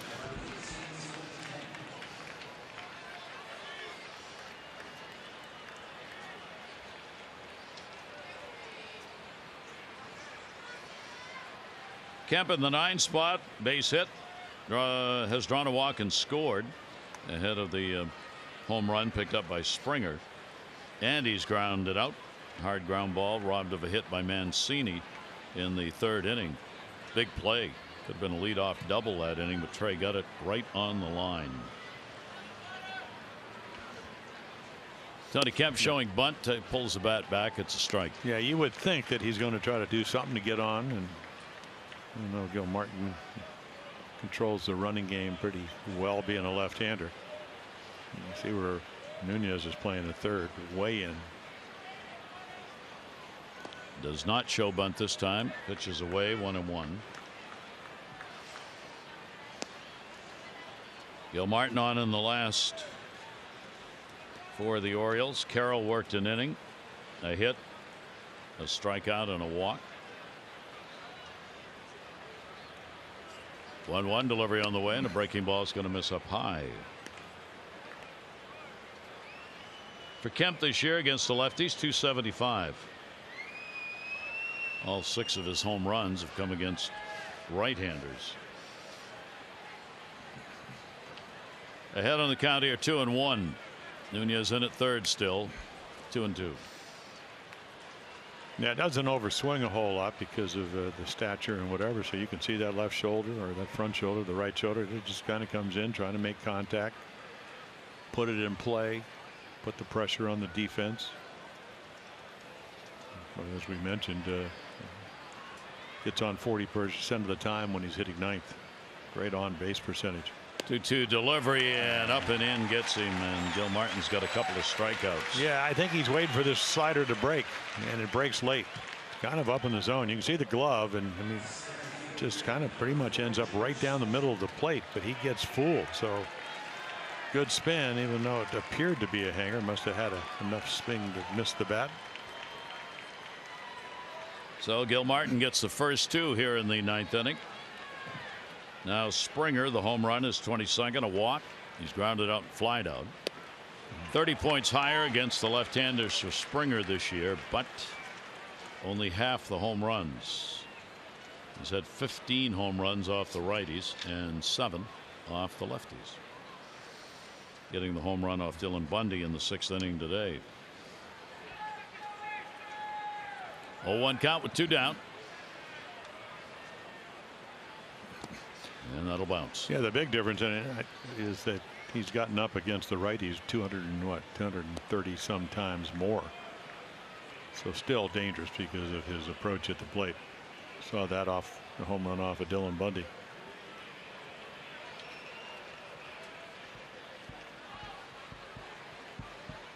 One delivery on the way, and that'll be outside.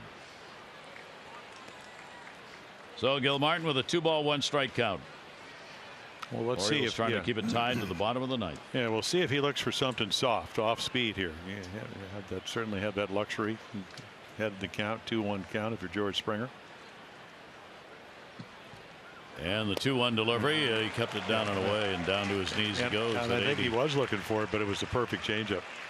If you don't throw it low and away with great life, late movement, I mean, he just sold it.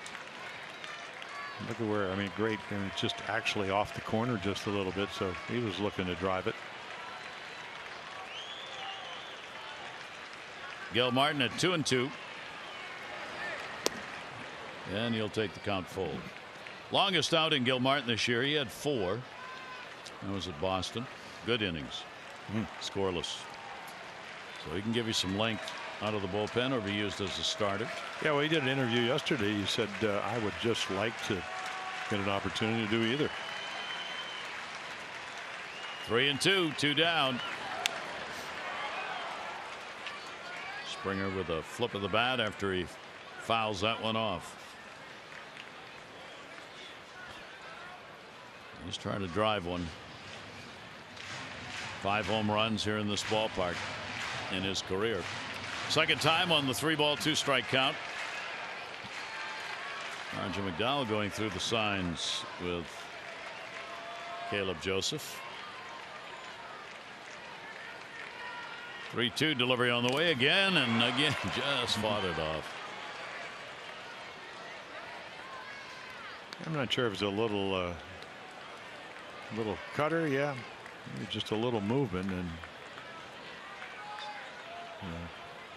Caleb always gets hit. That's what he does. Usually the mask, foot, arm.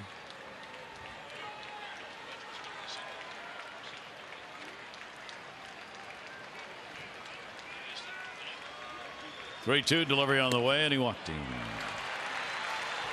Tried the off-speed pitch again, but lost control of it. Only been 3 walks issued by the 3 Oriole pitchers in the game. So 9th inning with 2 down, 1 on, and Correa coming up. His home run.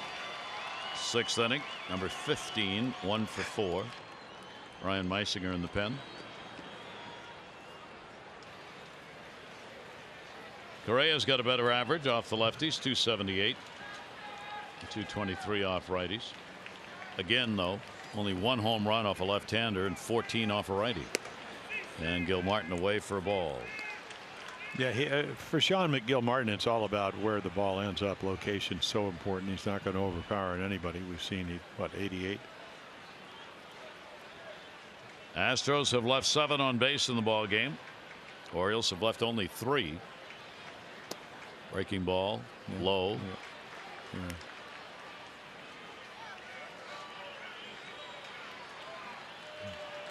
Carlos Correa, their shortstop, with a 2-0 count. Looking to blast away here, try and get Springer in from first. He's being held by Mancini.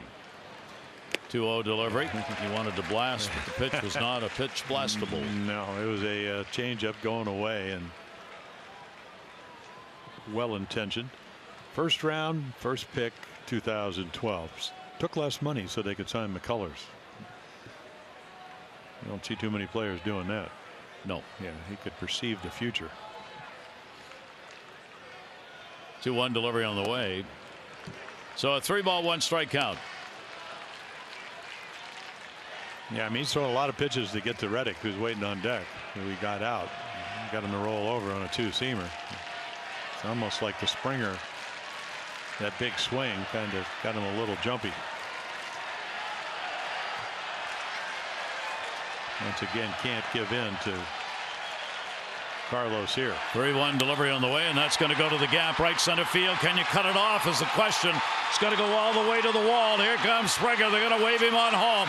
There'll be a relay throw to the plate. No. An RBI double.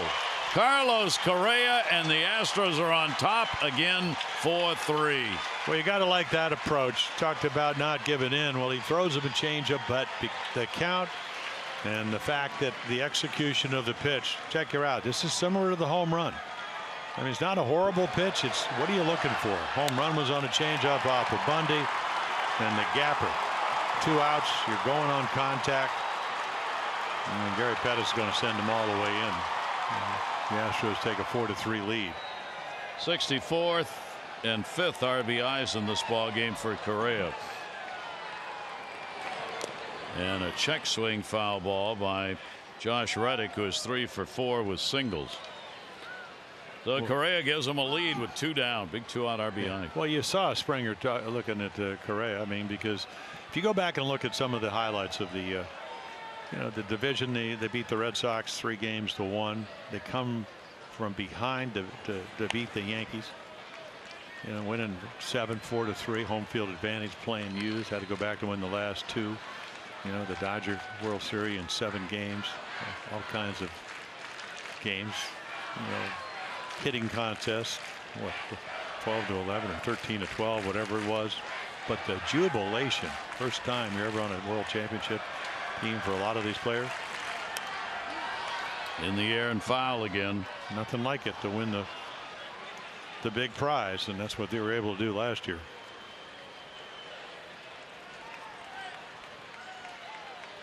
Trying to win a ball game in the 9th inning for Houston has not necessarily been easy. When they have had a lead, they're 80-8.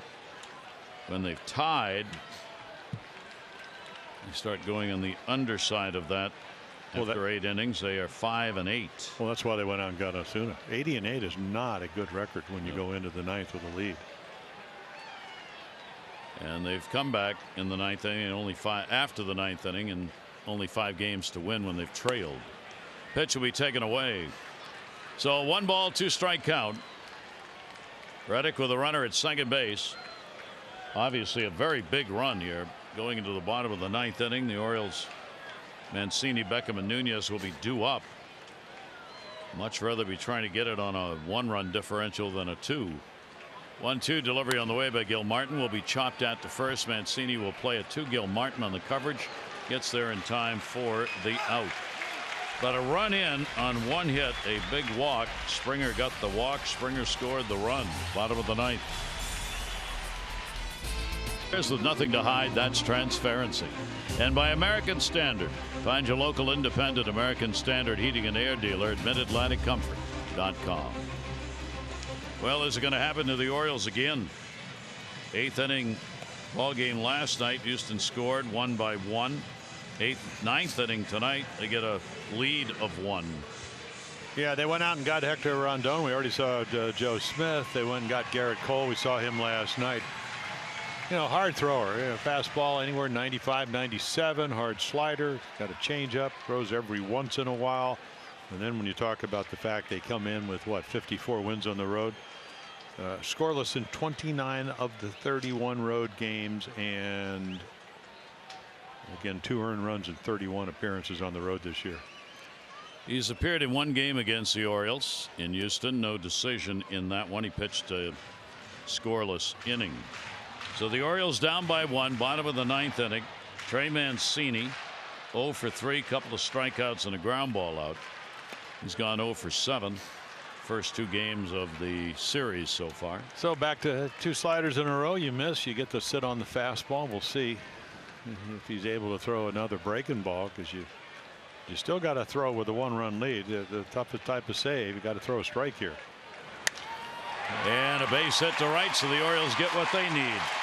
Trey Mancini's on with a leadoff single in the 9th, and the potential winning run will come to the plate. Yeah, you can always guess, and right here it's kind of an educated guess because of the count and the scoreboard. So that's 98. Doesn't do much, just a little bit of an inside out swing. They're going to pinch run now because you got a little bit better speed with Andrioli, who can really run. Also at the minor league level stole a lot of bases. I don't think that's going to be an option here. Here's Tim Beckham. A double and a run scored. The Oriole runs on the Stewart 3-run homer in the 7th inning. Tim Beckham, a couple of strikeouts along with that 2-bagger. Andrioli at first, and the pitch will miss down low for a ball. Yeah, Rondon looking in going, might have been a strike there. Didn't get the call. Beckham has faced him only once, and 0 for 1 against him. No time run at first, winning run at the plate. Home field advantage. And the pitch taken away for a ball. Rondon is 14 out of 21 in the save department. Not a particularly good number. Oh, it's a horrible number. That's why they went out and got Osuna. Giles last year. Pitching well for Toronto, but did not pitch well in the postseason. So Hinch with his own signs to the catcher, Maldonado. 2-0 delivery. That's going to be a base hit into left field. Kemp coming on to get it, and the Orioles' first 2 are on here in the 9th inning. Well, Gary, you're always talking about, hey, there are no such things as fastball counts, but in these 2 at-bats, if they're looking fastball at getting him, and again, it's not a horrible pitch, but you can look for it because of the count. And then he finds a hole. So the Orioles making a real game of it here in the bottom half of the 9th inning. And one thing about Tim Beckham, he doesn't miss a lot of high fastballs when he's looking for them. Orioles are 1 for 2 with runners in scoring position. They've left only 3 on base, and only one of those in scoring position in the ball game. So here is Nunez. He drew a walk, scored in the 7th on the Stewart home run. He is singled and popped out. Runners on at first and second base. 9th inning, nobody out. Rondon gets it in third. There's one. Then he goes to first. Oh, what a play at first by White. He had to take that right into the runner on the foul side of the bag to turn a double play. Yeah, I think he's just hoping. I mean, right here, you can see right here, Davis is saying, well, do I want to touch the base? And when he does, the throw sails. So again, he's coming over, hoping the ball doesn't hit.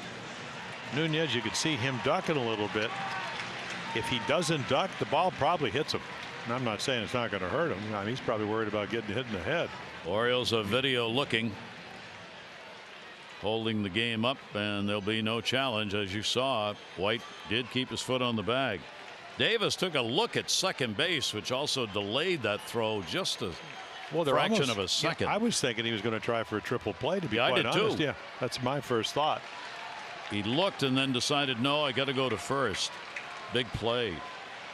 It's almost like he had a little trouble finding out where third base was.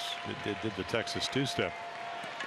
So now with 2 down, still the potential tying run on at second base.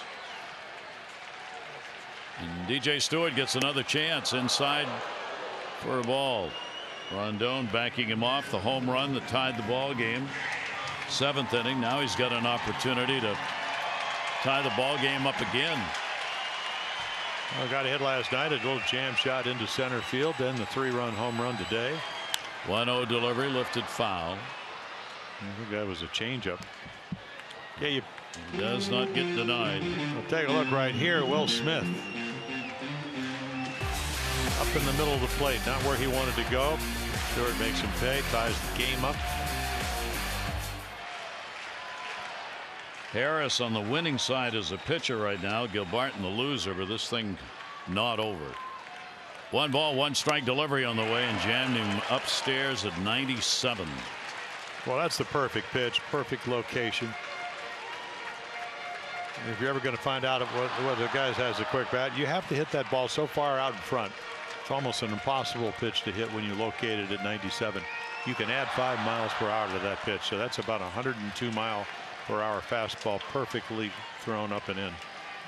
1 ball, 2 strike count. Runner at second base is Tim Beckham. Potential tying run with 2 outs. And a timeout asked for at the plate.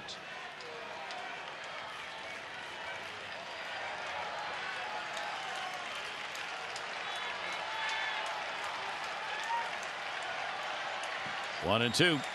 Rondon's delivery, and that's the ball game. So he gets the strikeout. The Orioles get no runs, 2 hits, no errors. They will leave 1 on. Harris will get the win in relief. He is 5-3. Gilmartin will take the loss. He is 1-1. And the save will go to Rondon. And another 1-run ball game. First game of our doubleheader, and the Astros win it 4-3. Dallas Keuchel and Jeffrey Ramirez on the mound in game 2. Be about a half an hour from right now. Our continuing coverage on MASN O's Extra, presented by PNC, is coming up right now. This has been a MASN presentation. Tom and Rick, they'll keep you company till we get ready for game 2. For Jim Palmer, I'm Gary Thornton. Don't go away. We'll see you for the second game of our Saturday doubleheader. Adieu.